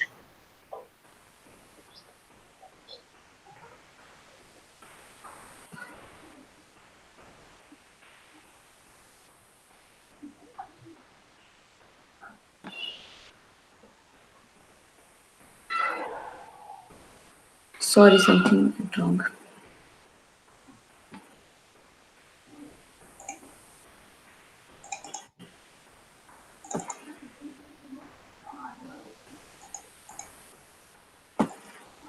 Ma'am, would you like to me upload the presentation from my side? I'm also having the presentations.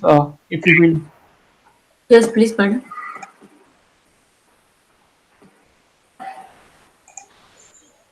I am doing the same way as we did yesterday, but it is not the presentation. No problem. No problem. I'm sharing.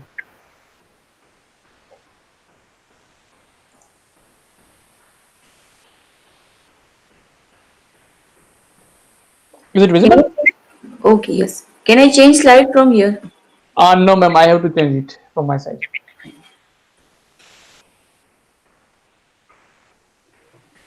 Okay. So, you know this great man, Alfred Nobel, and also Saucer has introduced this man that had a vision of better world, and he believed that people are capable of helping to improve the society through the knowledge, through the science and humanism. And that's why he created a prize that would reward the discoveries that have confirmed the greatest benefit to the humankind. And also because of that, in the last year 2019, William Kellins and Salpeter, they had given the Nobel Prize for their great work for the discovery of the how the cell sense and adapt to the oxygen availability, and because of that we have a treatment against the anemia and cancer like other diseases. Same way in 2018, Nobel Prize was given to the James Allison and his team for their discoveries of the cancer therapy. And because of that we have so many disease cancers that we have treatment is available for that. Next. So, in this year, the Nobel Prize in Medicine 2020 is given for what? You know that this year for the medicine, it is given for the hepatitis C. Next, it is for the hepatitis C. Okay, so first let's understand about the what is hepatitis is. We have so many diseases that we have eradicated or eliminated, like smallpox or tuberculosis, or recently we have eliminated polio virus from different parts of the world. We have a epidemiology of the disease. So in that, the agent, host, and environmental factors are there. We have a modes of transmission of the disease. So if we find out any link, any chain that we can break, so we can control, or we can prevent the transmission of the disease, and we can cure the disease. And like this, we have this disease hepatitis for what our great laureates have identified this virus, and uh, it is able to achieve the elimination stage.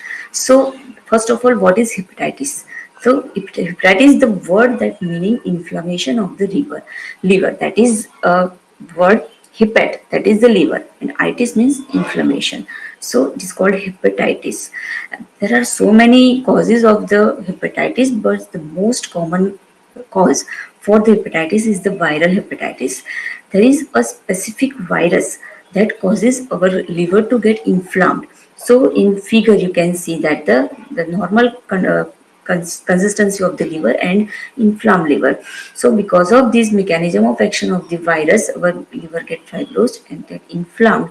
So all the functions of the liver is very much important organ for our body, because of all the metabolism conducted in it, all the detoxification process carried out by the liver, even glucose metabolism also. So because of that virus, or because of inflammation of the liver, the functions of the liver get disturbed. So the blood circulation through the liver is not conducted very well. So the vessels that providing the blood, so they get also hypertension. It is known as a portal hypertension. The portovenous cava system is there in the liver that get disturbed. It leads to portal hypertension. Okay, and the bilirubin level is also increased. Because of that, the skin become yellowish discoloration of the skin, as well as our sclera, and so many other symptoms develop because of the increase in the bilirubin level in our blood. And other things is that because of that, the glucose metabolism is disturbed, so the person may get diabetes also. So all this is because of the hepatitis. But the most common cause of hepatitis is the viral, the hepatotropic virus. They are responsible for the hepatitis. Next slide, please. So, out of these so many reasons of hepatitis, as I told, the hepatotropic virus, different types of virus are there, hepatotropic virus. Other than these causes, one is the alcohol, then drugs in which the diclofenac, brufen, that NSAIDs we are taking. So many people are taking the over the counter. These drugs are available over the counter and without prescriptions, without advice of the doctors. The people are taking this, and overdoses of these drugs that leads to damage our liver. So, and another thing is autoimmune disorders like rheumatoid arthritis or hyperthyroidism. It can cause hepatitis. Some parasites like malarial parasites, bacteria like typhoid, and other virus, Epstein-Barr virus, cytomegalovirus. All these can cause hepatitis, but the most common reason, that is the hepatotropic virus. So next, there are so many as I told, the different types of hepatotrophic viruses are there, in which the A, B, C, D, and E. These 5 types of hepatitis virus are there, in which first hepatitis A and hepatitis E virus. These 2 viruses are transmitted through fecal-oral route. Okay. So the feces is the main source of virus that can that transmitted through one person to another person, and these are the causing acute hepatitis. And so the epidemics most commonly occur because of the hepatitis epidemic. They are because of the hepatitis A and E, and they because of the contamination of the water or food. And the most common reason in these also in the urban area particularly, that is leakage of the pipe, and contamination of the water pipe and gutter line. That is contamination of the water that leads to these 2 type of epidemic, hepatitis A and E. Other three viruses, that is hepatitis B, C, and D. These 3 viruses are transmitted through blood or blood-derived products or body fluids. So, the percutaneous permucosal route of transmission is there for this B, C, and D viruses, and these viruses can cause chronic infections. So, here chronic infectivity is there with B, C, and D virus. The hepatitis D virus is usually associated with the co-infections with the hepatitis B virus, but the B and C are the most common, and also the mortality associated viruses. These 2 viruses are there. Okay. So now we come to the hepatitis C virus. Next slide, please. This hepatitis C is transmitted through blood and body fluids, and it leads to chronic conditions. So, after inflammation of the liver, that is hepatitis, the another stage is the cirrhosis of the liver, and the last stage is the liver cancer. Okay. So, here what is there in the hepatitis C? The patient is as we call also the healthy individuals, not a patient, because the healthy individual can carry the virus in their blood. They are known as a carrier. They have infection, but they have no signs and symptoms of the disease. So they can harbor the virus for many years without any signs, symptoms, without complications. But sudden complications may arise because of this virus. And another thing very much important, that this person can transmit the infection to other person by blood transfusion through blood. So if blood of that infected people if transferred to the another people, then it can transmit the virus. See. So blood-borne hepatitis is associated with significant morbidity as well as mortality. So it is very much important to control this hepatitis C virus. Okay, so now because of these inventions of this virus, as well as because of great efforts of our 3 laureates, and we are now able to know what is this virus and how it is spread, and we have now detection technique is also available. So next please. So problem statement. So what is the condition of this disease in world? So first we will see that the viral hepatitis is the 7th leading cause of death worldwide.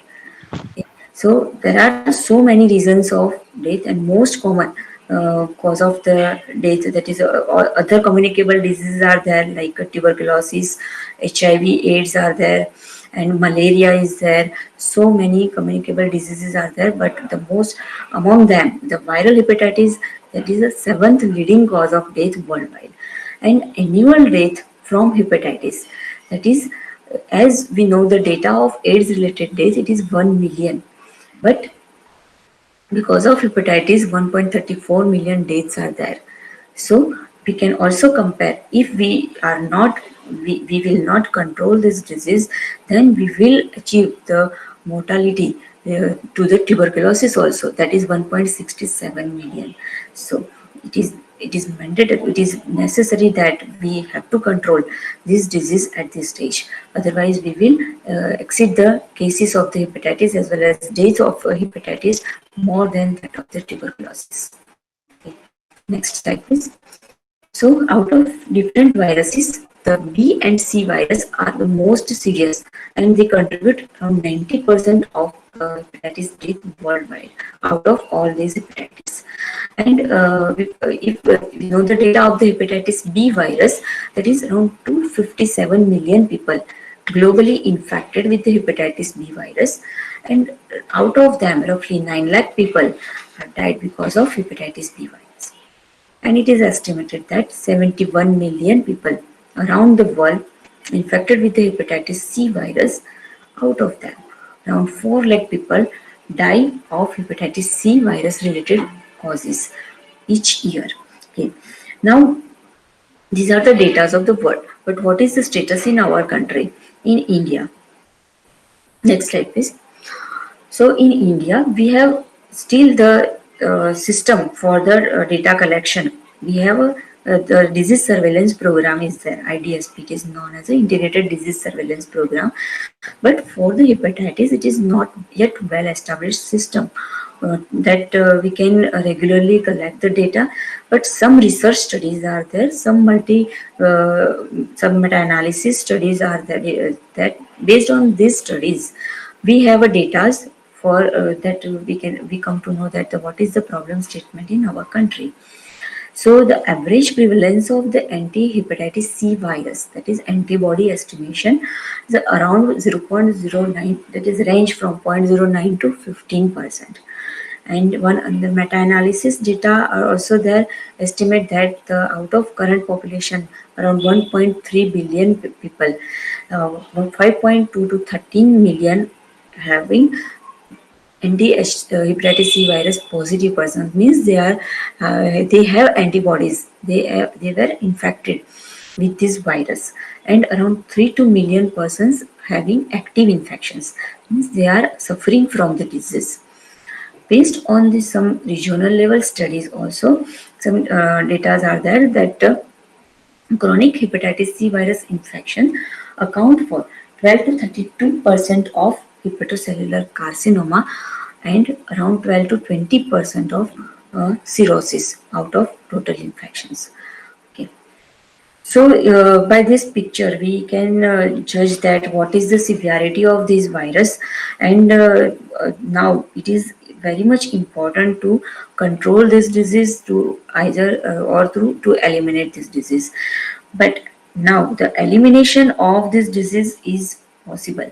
We have a hope of elimination of this disease because we now we have a link, one of the that and by this we can control the disease. Okay, next please.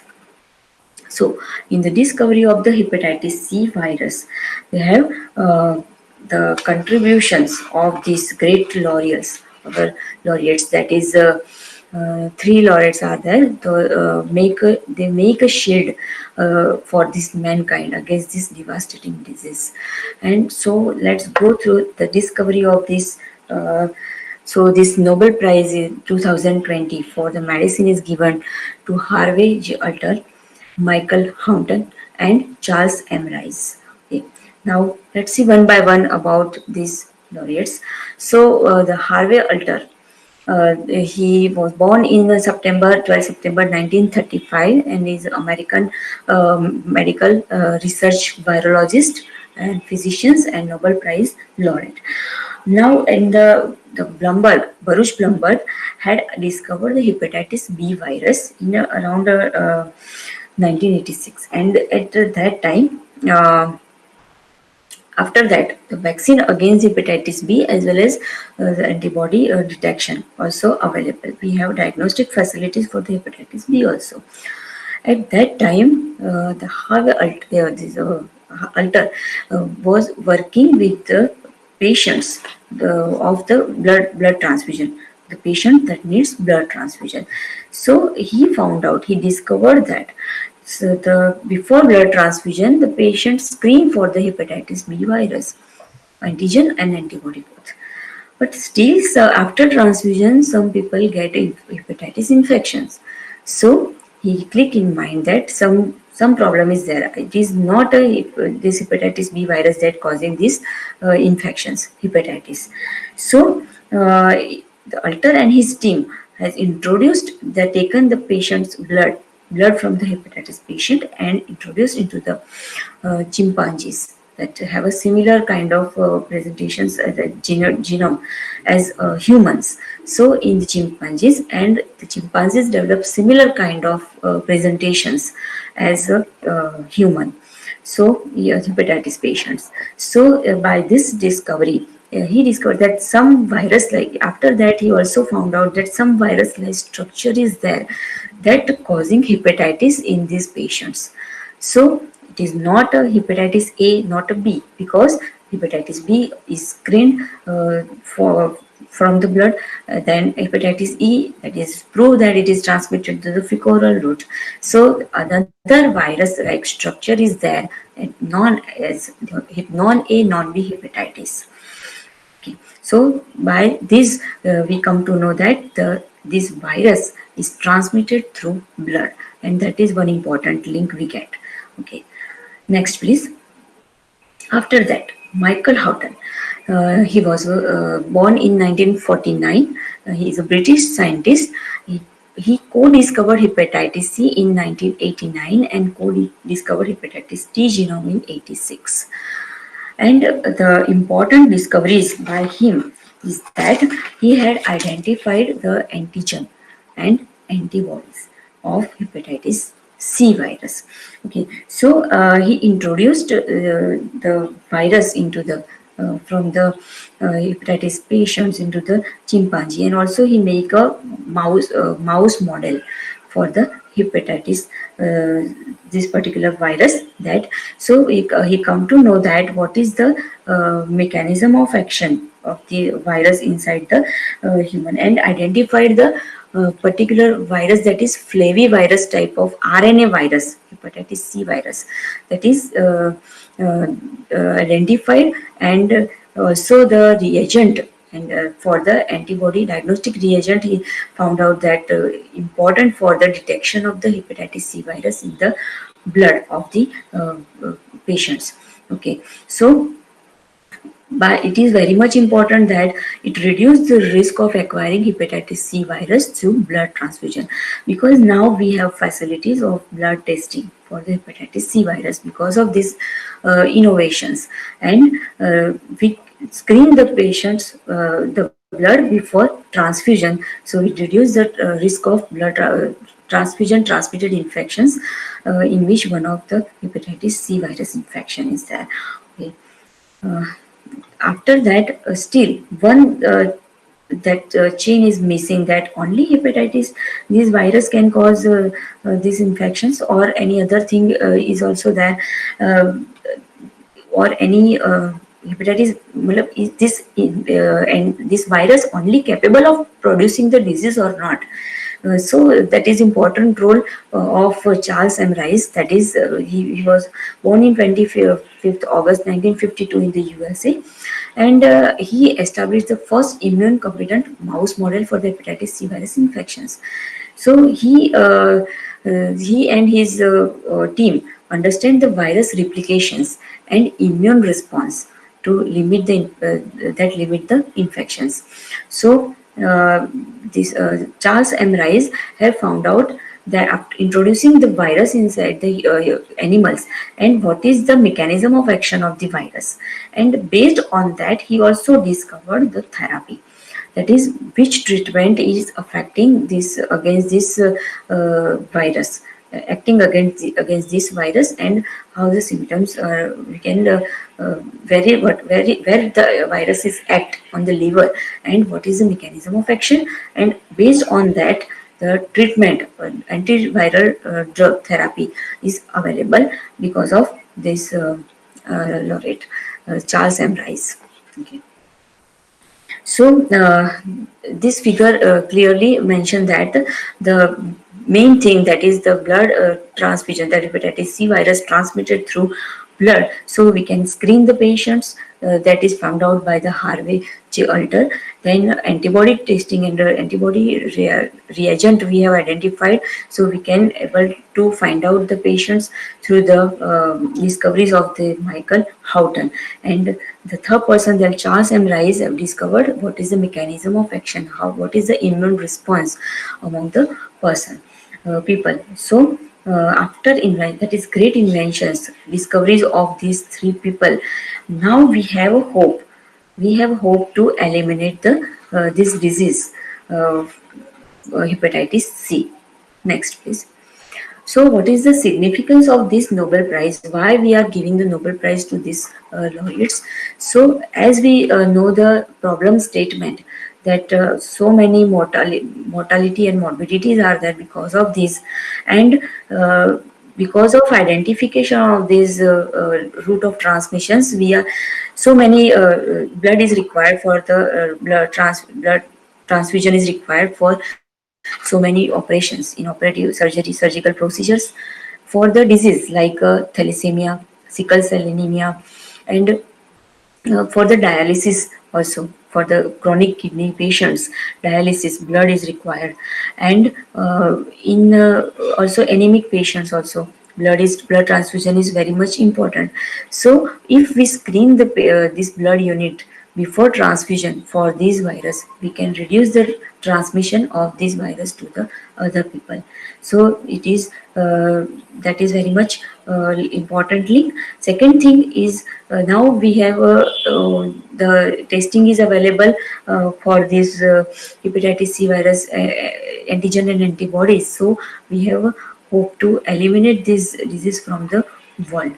And third is we have effective antiviral drug that we can cure the patients also, and we can reduce the morbidity associated with the viral hepatitis. Next, please. So it creates very much benefits to the mankind because of these discoveries. Generic hepatitis C virus therapy available in more than 100 countries, that including India also. More countries had scale up testing and treatment facilities. So we have a health system, very well health system, that is from sub district level to district level and tertiary care level hospitals, where medical college hospitals are there. So at all the level, the hepatitis C virus testing is facilities is available, and now treatment facilities is available. So and also the this system is with the IDSP, that is Integrated Disease Surveillance Program, we can merge with the other program also. So the third thing is the national programs developed. National program for viral hepatitis. We have so many communicable and non-communicable diseases, and for that prevention and control of these diseases, we have a national program like a National Vector-Borne Disease Control Program, National AIDS Control Program, Tuberculosis Control Program. Likewise, the hepatitis C control program is there, and many countries in the world, they have already implemented the programs in different ways after discoveries of this virus. WHO set a goal for the elimination of the hepatitis C virus by 2030, and now it is possible. The recent investment in the diagnostic capacity, as we know, the diagnostic facility is there for the COVID-19 coronavirus. Now we have a detection facility, antigen and antibody detection, and very well strength system is developed for this. So we can make use of this system for the HIV testing, treatment, as well as elimination of the disease also. Next, please. So now a little bit about the National Viral Hepatitis Control Program. So in India, this program is implemented in July 2018. So aim of this program is first is what the WHO has kept a goal of to eliminate the disease by 2030. So first aim of this program is to eliminate the hepatitis C disease by 2030. And reduction in the infected populations, morbidity as well as mortality associated with hepatitis B and C virus, that we have to reduce. So these are the aim of this control program. For that, objectives of this control program, first is to make a public aware. Community awareness is very much important because the people are not aware about the what hepatitis is. Even not a different type of hepatitis, and particularly hepatitis C virus. So we have to make them aware through the mass media, through the behavior change communication, through the IC activities. So from that, people get tested for the same and screened for the before blood transfusion, and they provide early diagnosis and management of the viral hepatitis at all level of healthcare facilities. That I have already told that we have a very well established system of district level, sub districts, district and tertiary care level. So early diagnosis of the virus, and we can treat the patients person with the either infections or either any complications related to hepatitis C. And another thing is develop capacity for implementation of the diagnostic and treatment protocol in different settings. Okay. And the last thing, that is develop linkages with the existing national programs. As there are different national health programs are there for the different diseases, and some programs are we can link with the hepatitis C virus, this national control of hepatitis C program for prevention or control of hepatitis C virus, in which one is the national aid control program. As if you know that in the AIDS high risk group is IV drug users. So they are the IV drug users, female sex workers, and the MSMs. This high risk group, they are particularly IV drug users. They are using same needle and syringes, sharing the needle with the another person, and this is one of the mode of transmission of this virus.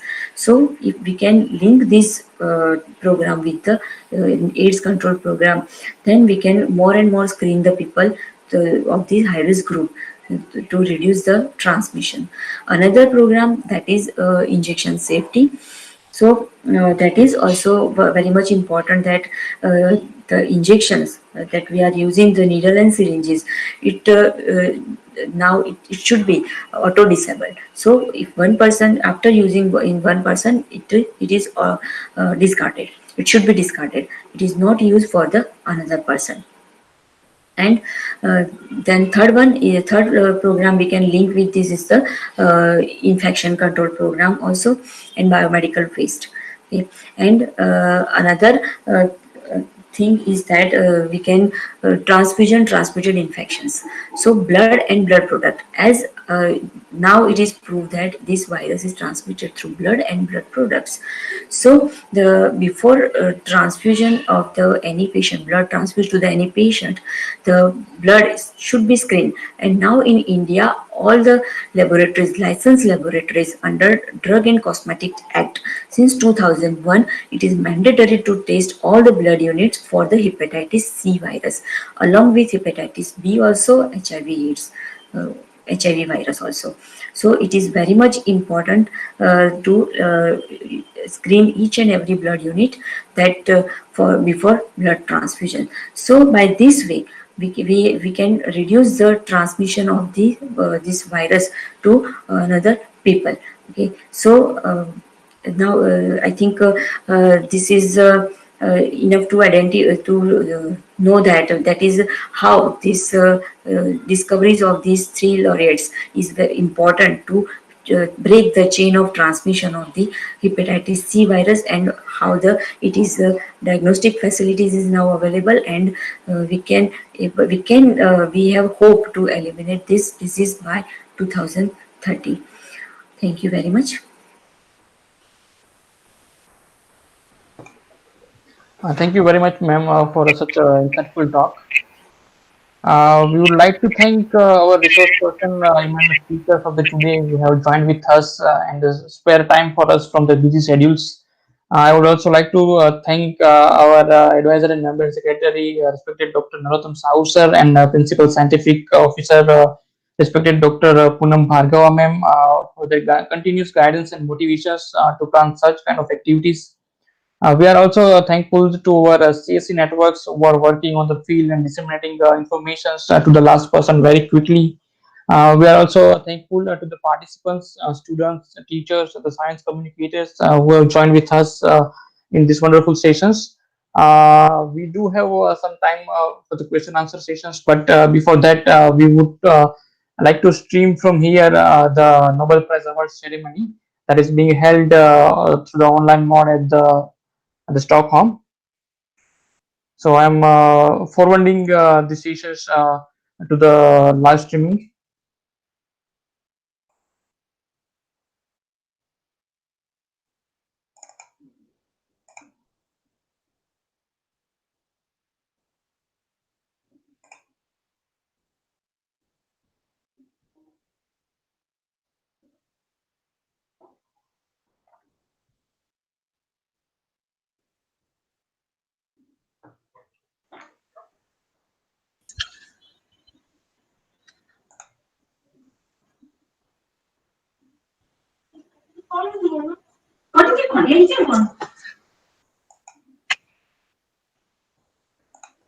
Thank you so much, Professor Joshi sir and Dr. Jagruti ma'am, for your enlightened talk. We are also thankful to Professor Pankaj Joshi sir, Honorable Vice Chancellor, for his very in-depth talk as he worked in these things. Now we are switching over to live streaming of Nobel Prize award ceremony at Stockholm. I think the ceremony has already just started. I wish all our participants to see these things and be a part of this great scientific journey. Thank you.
Welcome to the Nobel Prize Ceremony 2020, a year that will go down in Nobel history as an exception due to COVID, of course.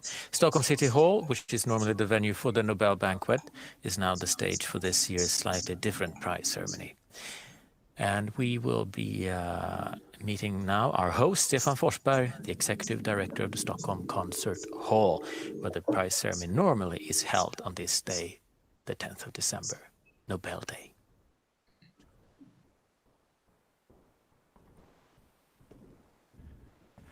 December 10, how that date resonates within the world of science and humanism. Welcome to the Nobel Day and to the grand finale of the Nobel period that started already in October when the names of the laureates became official. And here we are, standing in the beautiful Stockholm City Hall, or more precisely in the Golden Hall, one of the most exquisite venues in the world.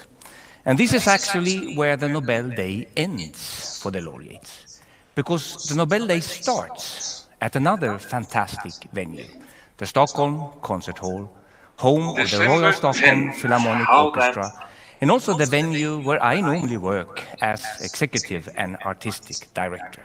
And there, on the grand podium, are the Nobel laureates receiving the Nobel medals and diplomas from the hands of His Majesty, the King. But unfortunately, not this year. And I will come back to that a bit later on. There are, though, some ingredients that always are present at the ceremony, and one of them is music. And when we today are honoring the greatest minds within science and humanism, what could be a better way of doing so than with music by one of the greatest composers ever walked on planet Earth, Wolfgang Amadeus Mozart. So please enjoy the wonderful soprano Elisabeth Meyer in the aria Ruhe sanft from Mozart's opera Saide.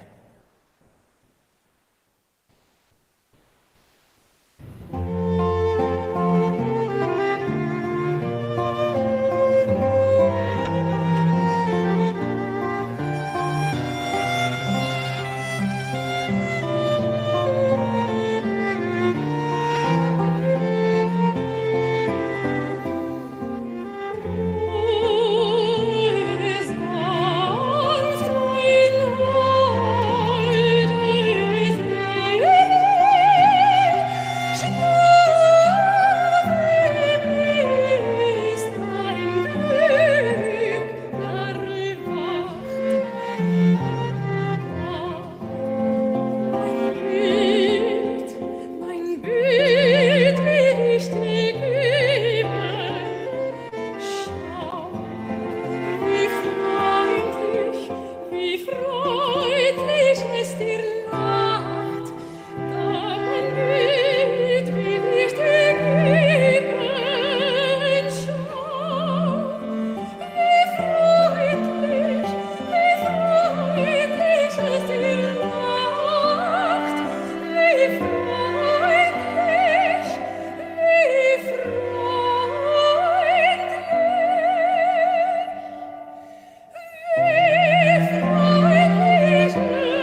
Earlier, I mentioned that music is an ingredient at the ceremony.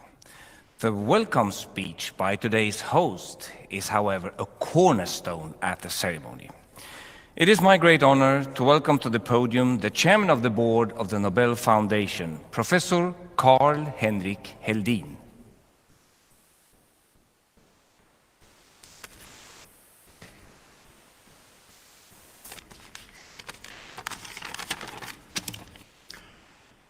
Your Majesties, Your Royal Highnesses, esteemed Nobel laureates, ladies and gentlemen around the world. On behalf of the Nobel Foundation, it's a great honor for me to welcome you to this year's Nobel Award ceremony. It is gratifying that during a year when the humanity has been subjected to such major hardships, new Nobel laureates could be announced this October.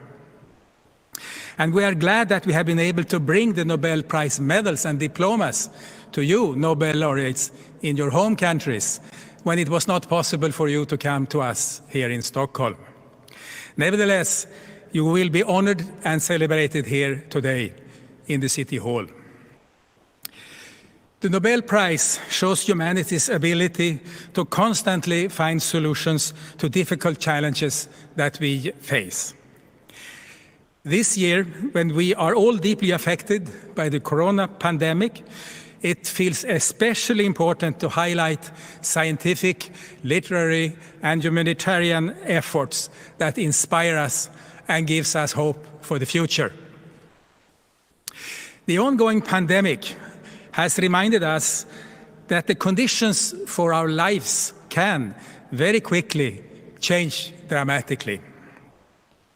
We have also been reminded of the importance of science to solve severe problems.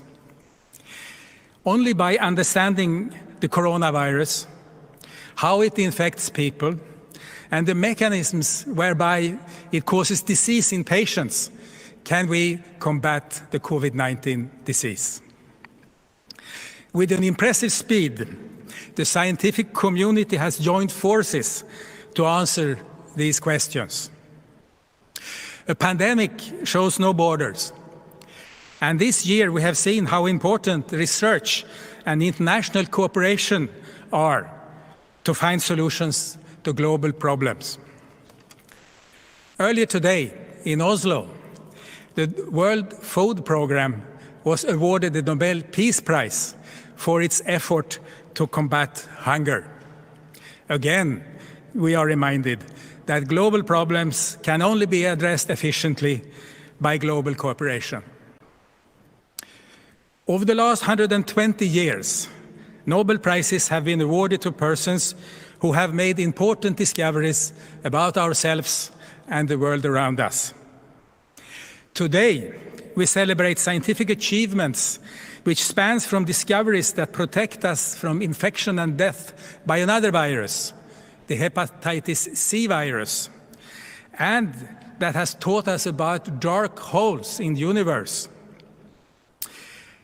to the development of an efficient method to change DNA, and to new formats for auctions. We also celebrate poetry that with austere beauty makes individual existence universal. These achievements are well within line of the vision of Alfred Nobel to honor those who have made the greatest benefit to humankind. I welcome you all to today's Nobel Prize Award ceremony. Thank you.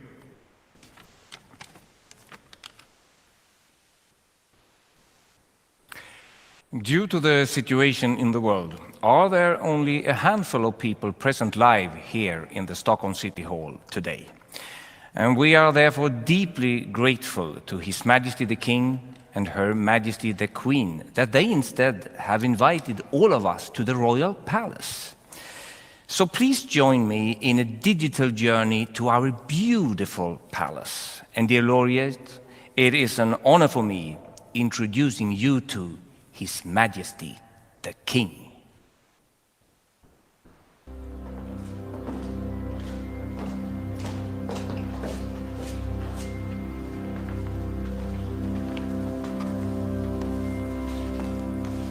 Esteemed Nobel laureates, wherever you are in the world, I hope that this message from the Royal Palace in Stockholm finds you well. This is indeed a different Nobel Prize ceremony at the end of a very different year. The global pandemic has affected the whole world. It presents new challenges for individuals and societies, and it has also shone a light on the important role of science. While countries have been focused to close their borders, scientists around the world have been working together like never before to understand the COVID-19 virus and to develop a vaccine. At a time like this, it feels more important than ever to celebrate those who, in the words of the great donor Alfred Nobel, have conferred the greatest benefit on mankind. Esteemed laureates, I offer you the warmest congratulations on your outstanding contribution And I very much hope to see you here in Stockholm in the future. So, very welcome.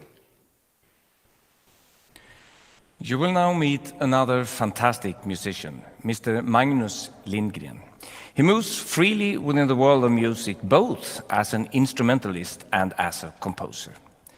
And he has today composed a brand new piece for you, reflecting on the times we now are experiencing, a darker present time, but looking forward to a brighter future. And he has called the piece 2021. I don't know how many compositions have already been dedicated to you, but dear laureates, this one is for you.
This year's Nobel Prize award ceremony will of course be very different, but the Nobel Foundation has been very determined that there has to be a ceremony also this year. The Nobel medals and diplomas have already been presented by various Swedish diplomatic missions around the world, and we have of course made sure that these great moments have been filmed. But one thing will be performed live here in Stockholm: the introductory speeches held by professors from the prize-awarding institutions. And we will now start the actual prize award ceremony by honoring the laureates in physics. It is my great honor to welcome to the podium Professor Ulf Danielsson from the Royal Swedish Academy of Sciences. Your Majesties, Your Royal Highnesses, esteemed Nobel laureates, ladies and gentlemen. This year's laureates have made groundbreaking discoveries concerning the most mythical and strange objects in physics, black holes. Black holes are bodies with gravity so strong that not even light can escape. To create a black hole, the Earth would have to be squeezed down to the size of a pea, and the Sun compressed into a sphere comparable in size to the central parts of Stockholm. The first speculation that such a thing could exist in our universe dates back to the end of the 18th century, but it was not until Einstein had presented his general theory of relativity in 1915 that one had a theory powerful enough to describe them. According to Einstein's theory of gravity, time and gravity are intimately connected. Time goes by a trillionth of a second slower at my feet than at my head. Although the difference is small, it gives rise to what we call gravity. It is strange that only by lifting a glass of water with my own hand can I feel this small difference in the passage of time. At the horizon of a black hole, on the other hand, gravity is so strong that time seems to stand still. And within the horizon, time curves so that it points inward toward the center of the black hole. Anyone who is unlucky enough to fall into a black hole therefore has as much difficulty getting out again as traveling back in time. And in the middle of the black hole, in the unfortunate traveler's near future, lurks the singularity, where the known laws of nature cease to apply. Black holes are truly the most extreme objects in physics. But the mathematics of the general theory of relativity is difficult, and for a long time, black holes were mere speculation. And many physicists, for good reasons, doubted their existence. Not even Einstein thought they could exist. It was only in 1965, half a century after Einstein formulated his theory, that Roger Penrose was able to master the mathematics and show that black holes are an inevitable consequence of general relativity. If matter accumulates densely enough, nothing can prevent a collapse into a black hole. But where are they? For a long time, it was suspected that black holes could hide in the center of many galaxies, where they could explain eruptions of extreme energy. Could there perhaps also be a black hole in the center of our own galaxy, the Milky Way? Reinhard Genzel and Andrea Ghez used powerful telescopes to study the mysterious interior of the Milky Way.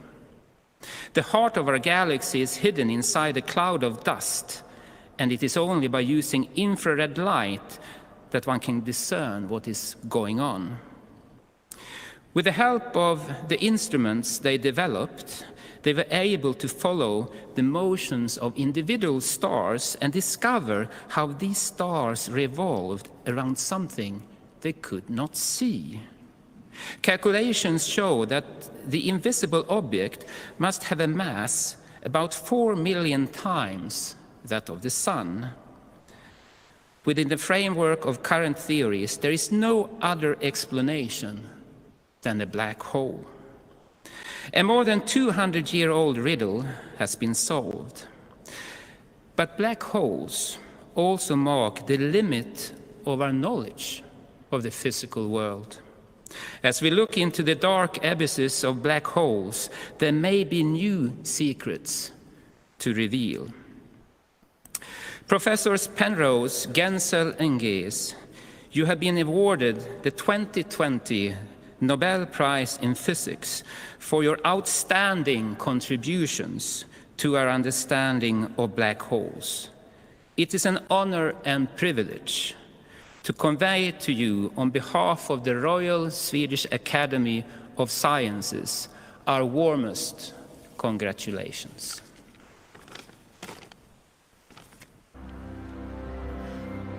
And Roger Penrose, born in England 1931, will receive the prize here at the residence of the Swedish ambassador, Torbjörn Solström.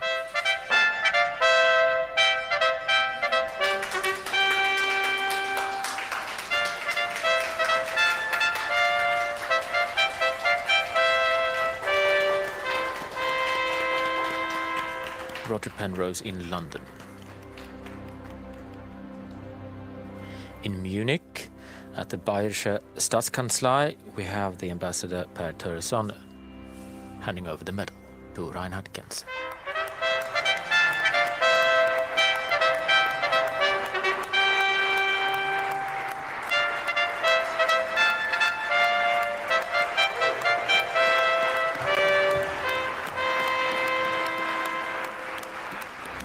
And in Los Angeles, in the garden of the laureate, Lars-Erik Pure, Consul of the Swedish Embassy, is handing over the prize.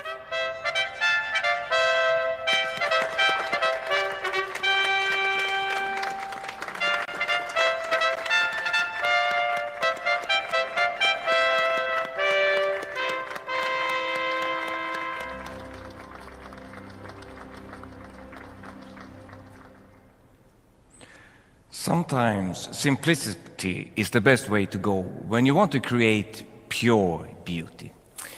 You will now hear a very beloved piece by the French composer Maurice Ravel. It's from his Sonatine, originally composed for solo piano, but here in a version for violin, cello, and guitar.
We will now continue the ceremony by honoring the laureates in chemistry.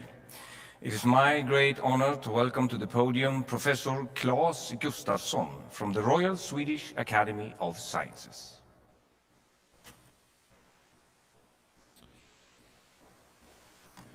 Your Majesties, Your Royal Highnesses, esteemed Nobel laureates, ladies and gentlemen. The fertilized egg cell contains all the information needed to create a human being. And this information is stored in our genetic material, our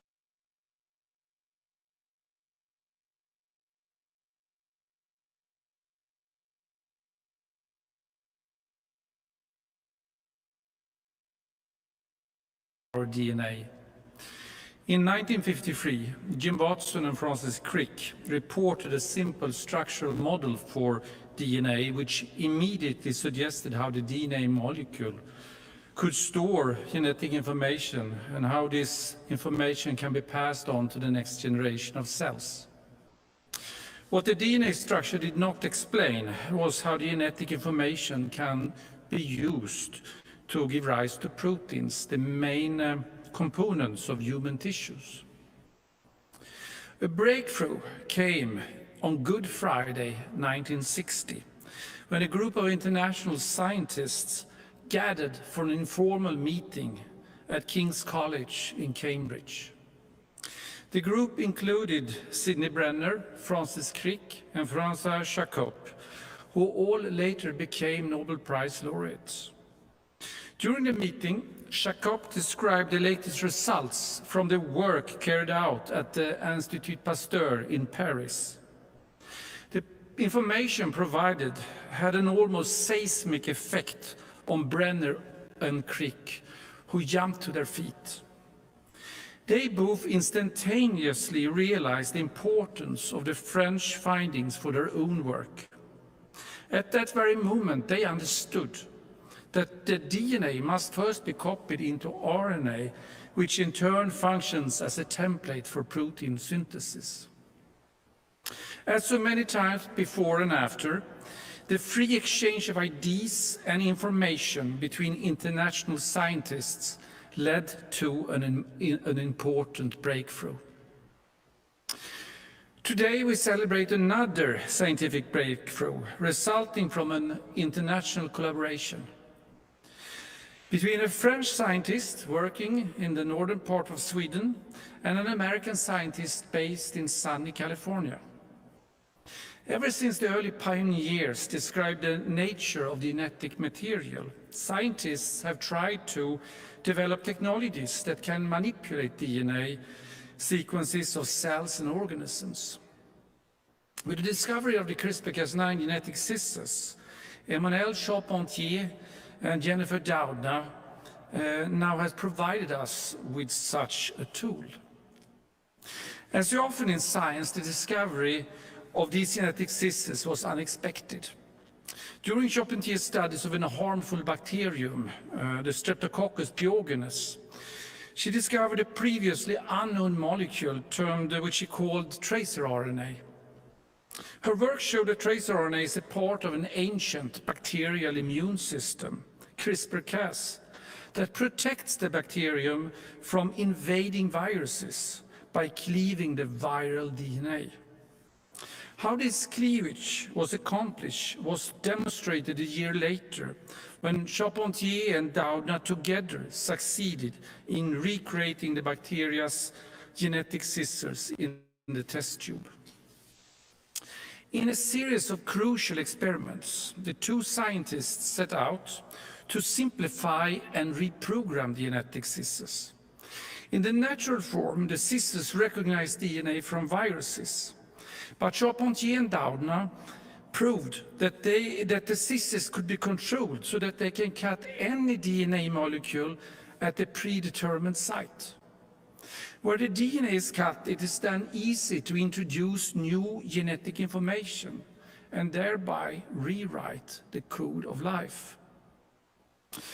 Since Charpentier and Doudna discovered the CRISPR-Cas9 genetic scissors in 2012, their use has increased exponentially.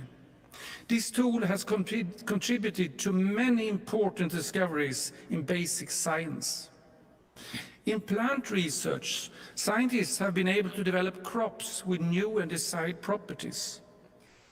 In medicine, clinical trials of new cancer therapies are underway, and the dream of being able to cure inherited diseases is about to come true. Emmanuel Charpentier and Jennifer Doudna, your studies of the CRISPR-Cas9 genetic scissors have taken the molecular life sciences into a new epoch and are bringing a great benefit to humankind in many ways. That is a truly great achievement. On behalf of the Royal Swedish Academy of Science, it is my great privilege and honor to convey to you our warmest congratulations. Emmanuel Charpentier, born in France 1968, will receive the medal and diploma at the residence of the Swedish ambassador in Berlin.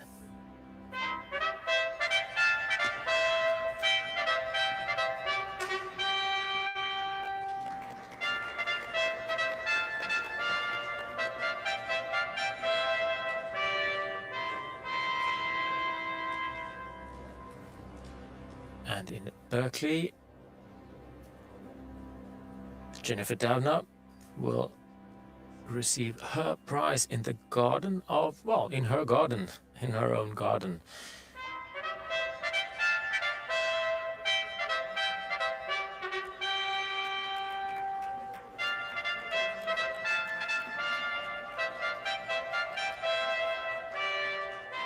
About the fact that this year's chemistry prize is awarded to 2 women, Doudna said she hopes to see the day when 2 women getting the prize is not a notable fact.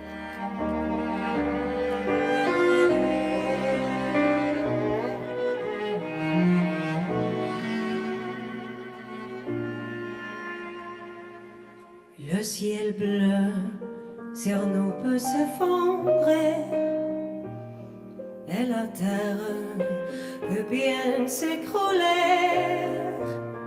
Peu m'importe si tu m'aimes, je me fous du monde entier. Tant que l'amour inondera mon matin, tant que mon corps frémira sous ta main, peu m'importe le problème, mon amour, puisque tu m'aimes.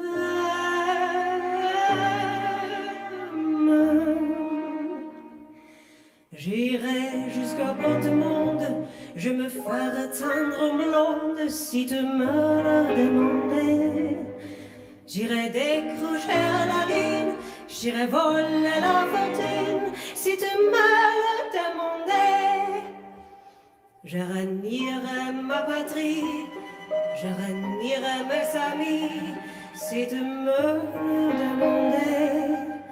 Un peu bien rire de moi, je ferai n'importe quoi si tu me le demandais. Si un jour la vie t'arrache à moi, s'il te manque que tu sois loin de moi, peu m'importe si tu m'aimes, car moi je mourrai aussi. Nous aurons pour nous l'éternité dans le bleu de toute l'immensité, dans le ciel, plus de problèmes, mon amour, crois-tu comme ça?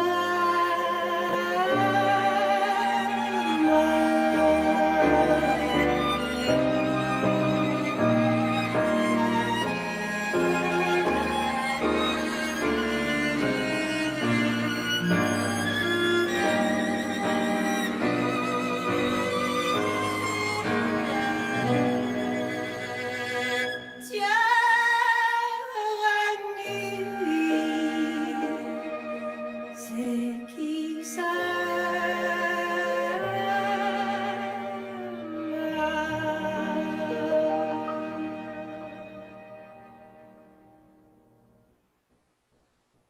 Edith Piaf, In à l'amour. Amazing Edda Magnusson in Edith Piaf's signature song, Hymn à l'amour. We will now continue the ceremony by honoring the laureates in physiology or medicine.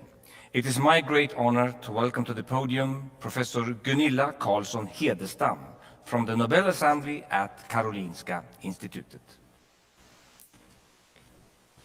Majesties, Your Royal Highnesses, esteemed laureates, ladies and gentlemen. Viruses have always been part of our existence. Through evolution, we have acquired versatile functions to handle invading pathogens. This has equipped us with a finely tuned, and in most cases, highly effective immune system that protects us against daily threats.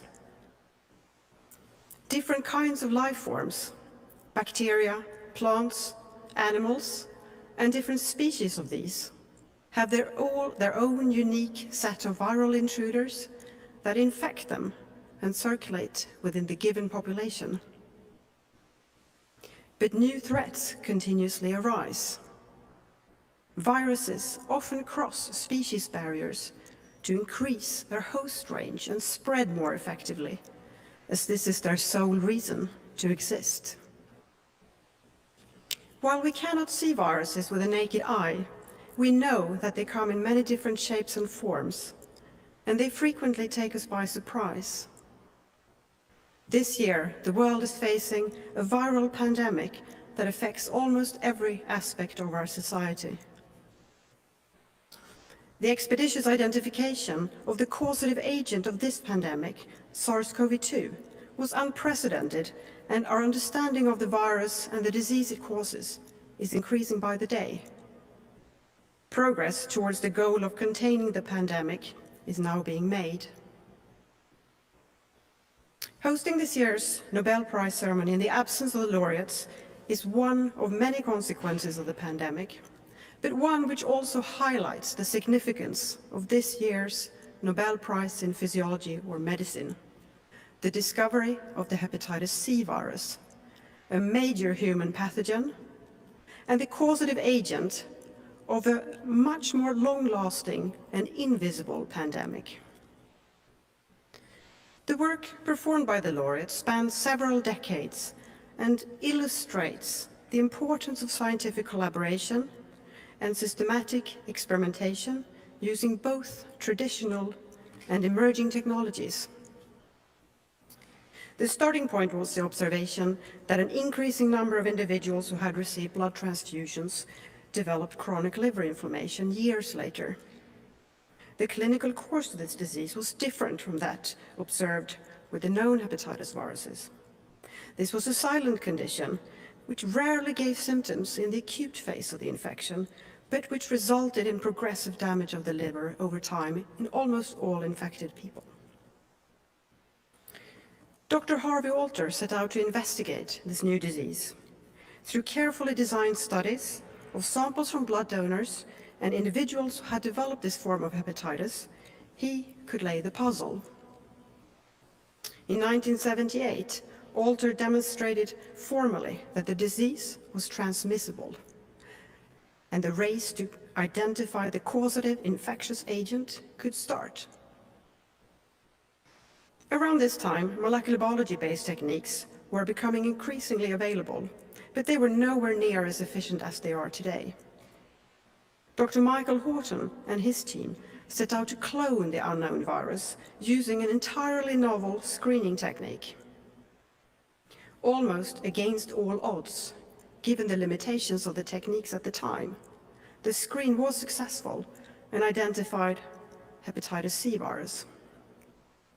Dr. Charlie Rice immediately embarked on studies to define how the virus copies itself in our cells to make new infectious particles. By defining the fine details of this process, he could generate a virus clone that alone induced productive infection and liver disease. This was the final evidence that hepatitis C virus alone caused this form of hepatitis. The discovery of the hepatitis C virus by this year's laureates laid the foundation for our current understanding about how this virus survives in its niche during the long chronic phase of the infection.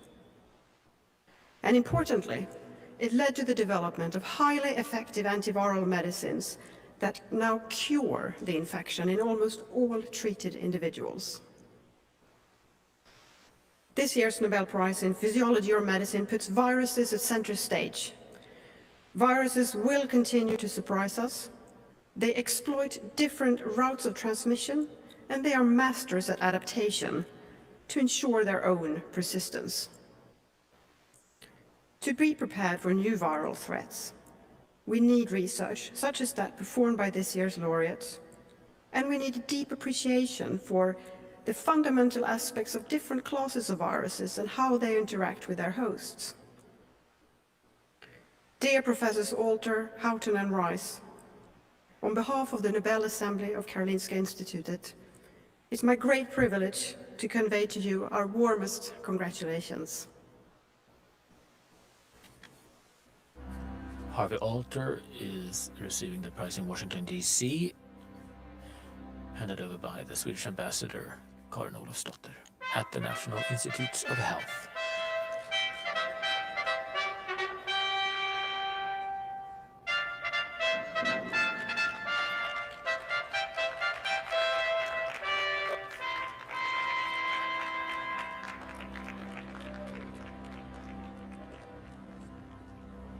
We have now moved to the garden of Michael Houghton in Danville, California.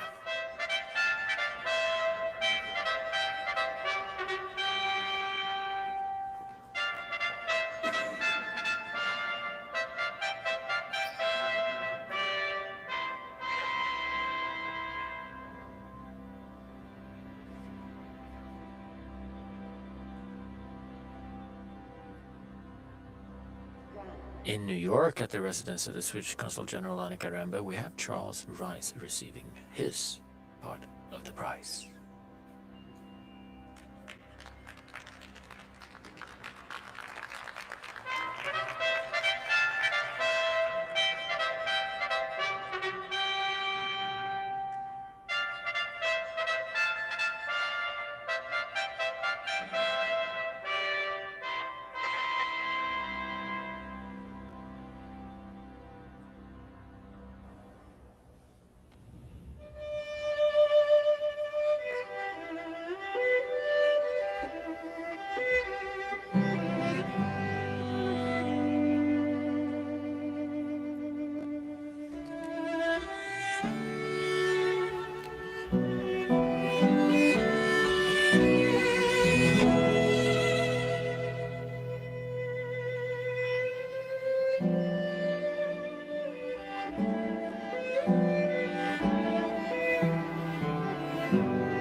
As a humble worker within the wonderful world of arts, is it always a special moment when the Nobel laureate in literature is being announced? It is my great honor to welcome onto the podium Professor Anders Olsson from the Swedish Academy.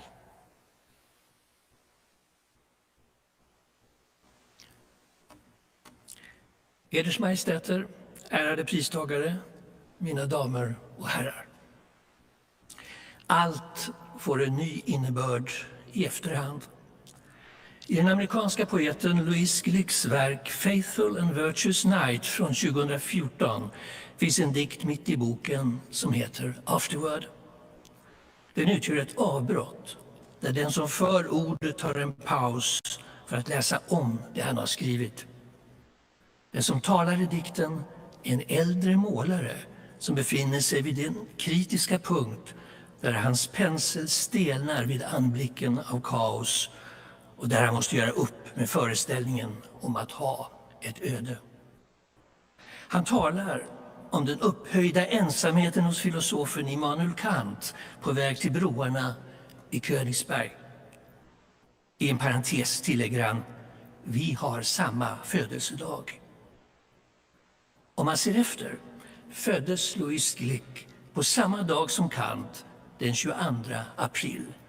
Och Kants teman är också hennes. Såväl det sublima, vår fångenskap i våra föreställningar, som vår svårighet att gripa det verkliga. Den skrivande målaren är en tunn mask som diktaren talar igenom. Louise Glicks dikter är skrivna i efterhand. Barndomen och de nära relationerna till föräldrar och syskon är en motivkrets som aldrig har lämnat henne i fred. Hon har skrivit 12 diktsamlingar och ett par volymer med essäer om poesi, och alla kännetecknas av en vilja att komma till klarhet. Ingen kan vara hårdare än hon mot jagets illusioner. Även om det självbiografiska stoffet är viktigt är Glick knappast någon bekännande poet. Den sanning hon söker måste ta omvägar över fantasin och andras röster som målaren i Afterword för att framträda. I flera av sina verk talar Glick genom mytologiska gestalter som Dido, Persefone eller Eurydike. De är masker som förvandlar det mest akut personliga till något lika allmängiltigt som dubbelbottnat. Detta poetiska språk har en av sina förutsättningar i jagets splittring, som den röda vallmon vittnar om i samlingen The Wide Iris från 1992. In truth, I am speaking now the way you are. I speak because I am shattered. Hos Louise Glick kan två stridande sanningar dela på det sista ordet.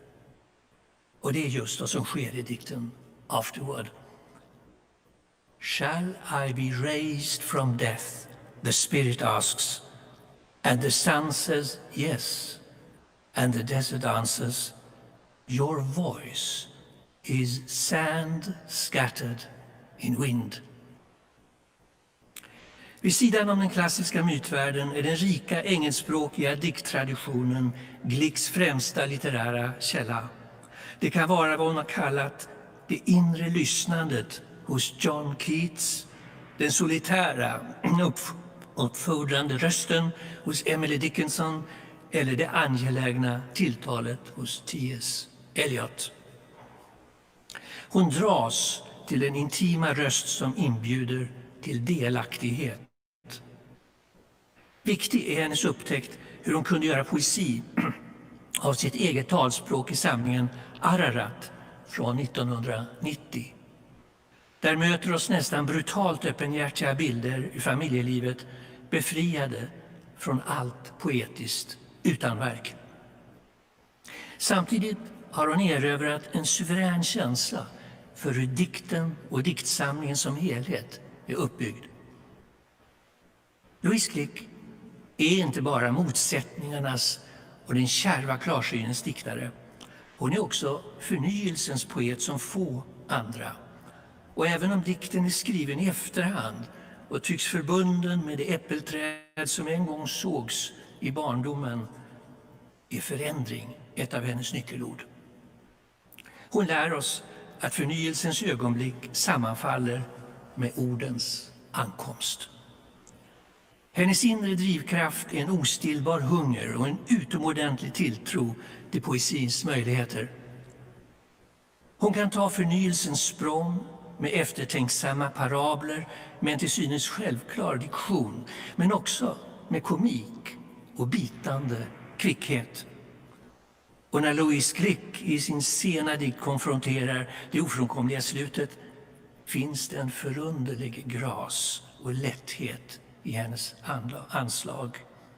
Det är en ton som länge dröjer kvar och som kan bära också oss läsare vidare. Dear Louise Glück, on behalf of the Swedish Academy, it is my privilege to convey to you our warmest congratulations to the Nobel Prize in Literature 2020. Anders Olsson of the Swedish Academy cited from one of her most lauded collections, Wild Iris, and said that change is a key word in her poetry. And here, Louise Glück is receiving the prize in her own garden in Boston.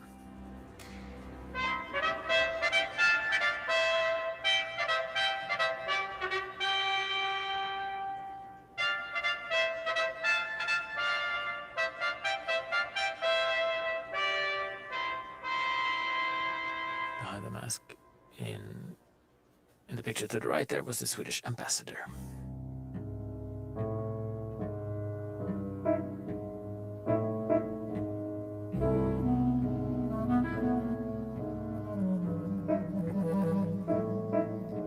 At night when everything is quiet, this old house seems to breathe a sigh. Sometimes I hear a neighbor snoring. Sometimes I hear a baby cry. Sometimes I hear a staircase creaking. Sometimes a distant telephone. Then the quiet settles down again. The house and I are all alone.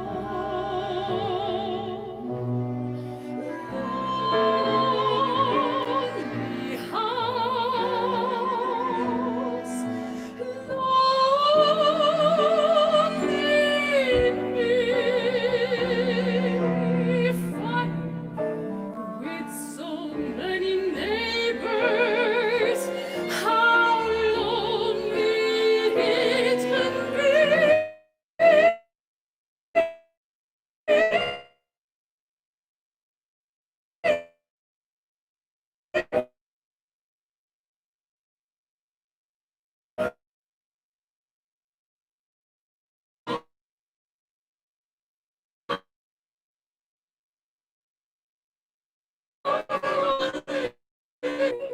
With always folks around, I guess there must be something I don't comprehend.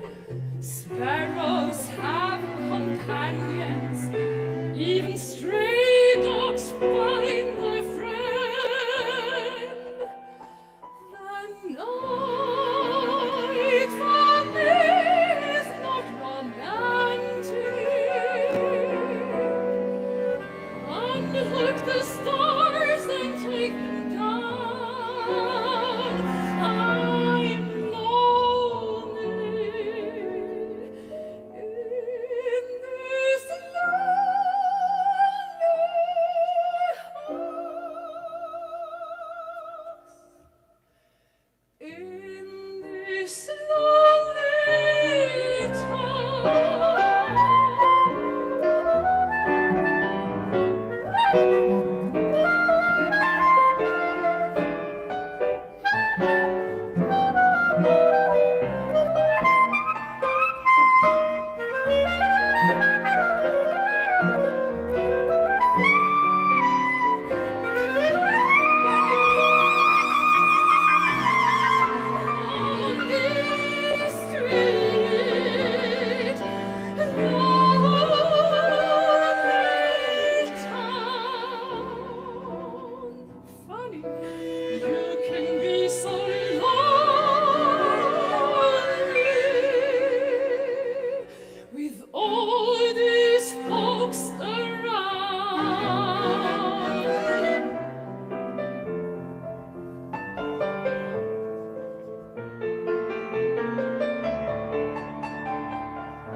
the stars and take them down.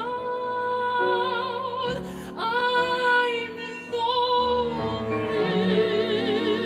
in this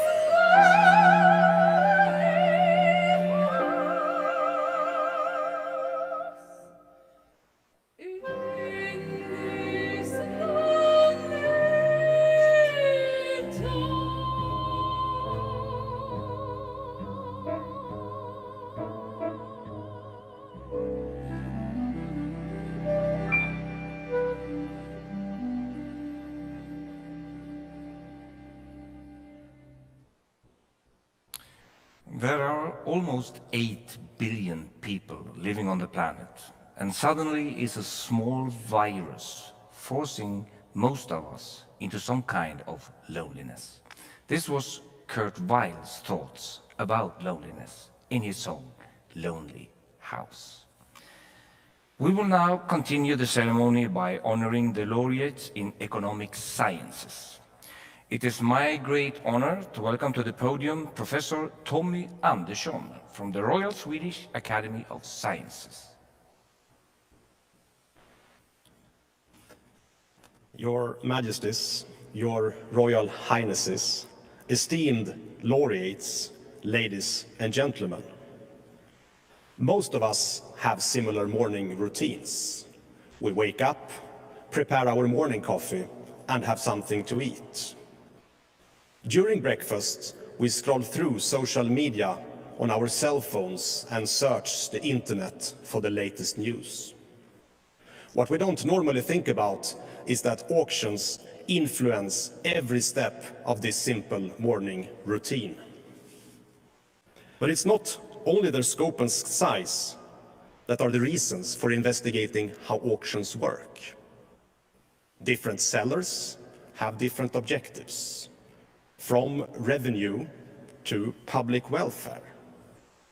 How should you design an electricity auction that both provides electricity in the short run and make sure that there is enough investments to secure future electricity supply? How should auctions for carbon emission allowances be designed to create incentives for firms to invest in green energy? To answer questions like this, we must understand how different auction formats shape bidding and final prices. In the 1960s, Robert Wilson provided a theory for auctions of objects with a common value, a value which is uncertain beforehand, but in the end is the same to all bidders. Most auctions have a common value. For example, the amount of minerals in the ground. Because it is difficult to estimate this common value, the winner of an auction may overpay and therefore become a loser, a phenomenon known as the winner's curse. In the 1980s, Paul Milgrom extended and generalized Wilson's theory to include both common and private values. Thanks to the laureates, most standard auction formats are now well understood. In the beginning of the 1990s, cell phones and internet became parts of our daily lives. As a consequence, the demand for radio frequencies skyrocketed. Traditional methods for allocating radio spectrum, such as lotteries and different administrative procedures, were inefficient. And unfortunately, also the standard auction formats were inefficient. Would it be possible to design an auction that avoids the winner's curse and generates high revenue to the government, while at the same time benefiting the end users as they browse the news at their breakfast tables? The first auction format that accomplished this task relied on research by Milgrom and Wilson. But it was also designed by them. This auction format has now been used in around 100 countries around the world to allocate radio spectrum. Dear Professors Milgram and Wilson, your research has helped us to understand how auctions work. Like few other economists, you have crossed disciplinary boundaries, drawing on mathematical sciences, behavioral sciences, and computer science. But you have also brought theory to practice. The auction formats analyzed and designed by you and your colleagues are now being used all over the world to sell fishing quotas, emission allowances, financial assets, radio spectrum, and many, many more objects. Thanks to your research, resources are now being more efficiently allocated to the benefit of the buyers, the sellers, the taxpayers, the end users, and the society as a whole. It is an honor and a privilege to convey to you, on behalf of the Royal Swedish Academy of Sciences, our warmest congratulations. Now we'll go to the garden of one of this year's economics laureates.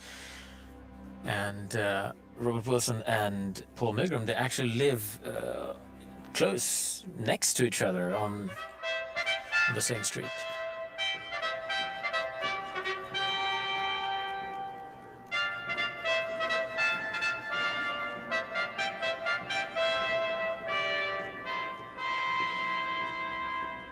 And Milgram is one of Professor Wilson's former students, and well, Wilson has other students who have received the Nobel Prize, such as Bengt Holmström and Al Roth previously.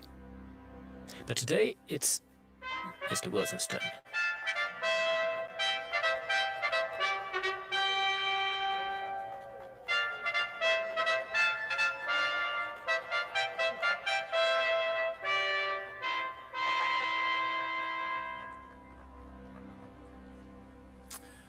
The 2020 Nobel Prize award ceremony has come to an end. And from Stockholm, we once again would like to express our warmest congratulations to you, dear laureates, wherever you are around the world. For the finale, the artistic director of the ceremony, Mr. Linus Fellbom, wanted to find out a little bit more about your musical taste, dear laureates. That was, though, a bit tricky. But finally, we found that one of you is a David Bowie fan. And to be honest, who isn't? So we will end this ceremony with David Bowie's Heroes, because that is what you are to us, heroes, for all the great things you are doing for mankind. Thank you, and once again, congratulations.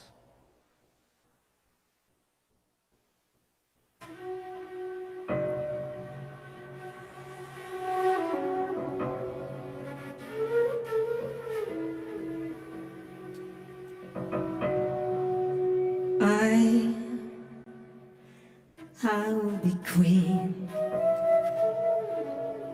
and you'll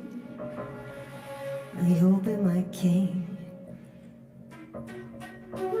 Though nothing will drive them away, or we can beat them just for one day.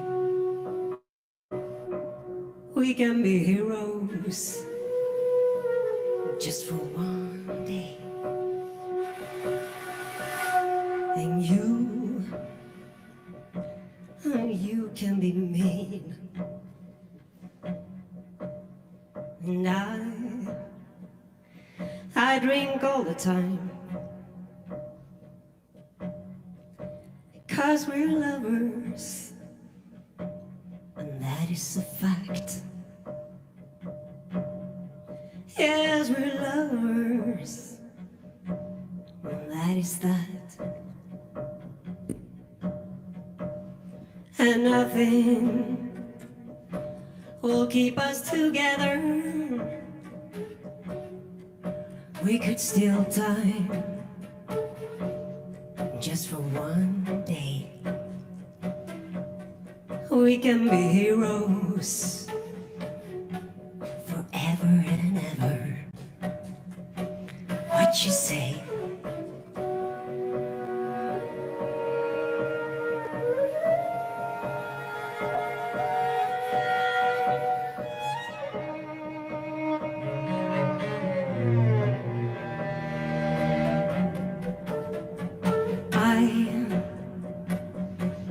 I wish you could swim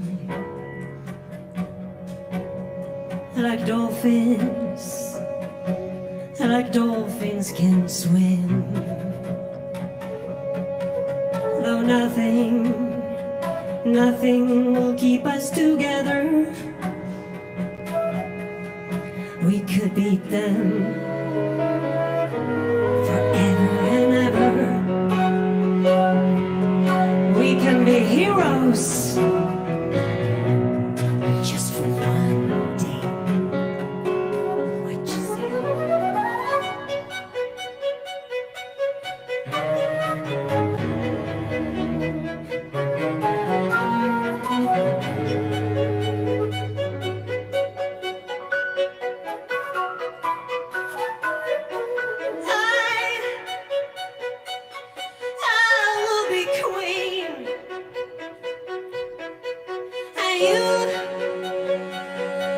You'll be my king, and nothing will drive them away. We can be heroes forever and ever. We could be yours just for one day.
Fantastic interpretation of David Bowie's Heroes, performed by Edda Magnusson.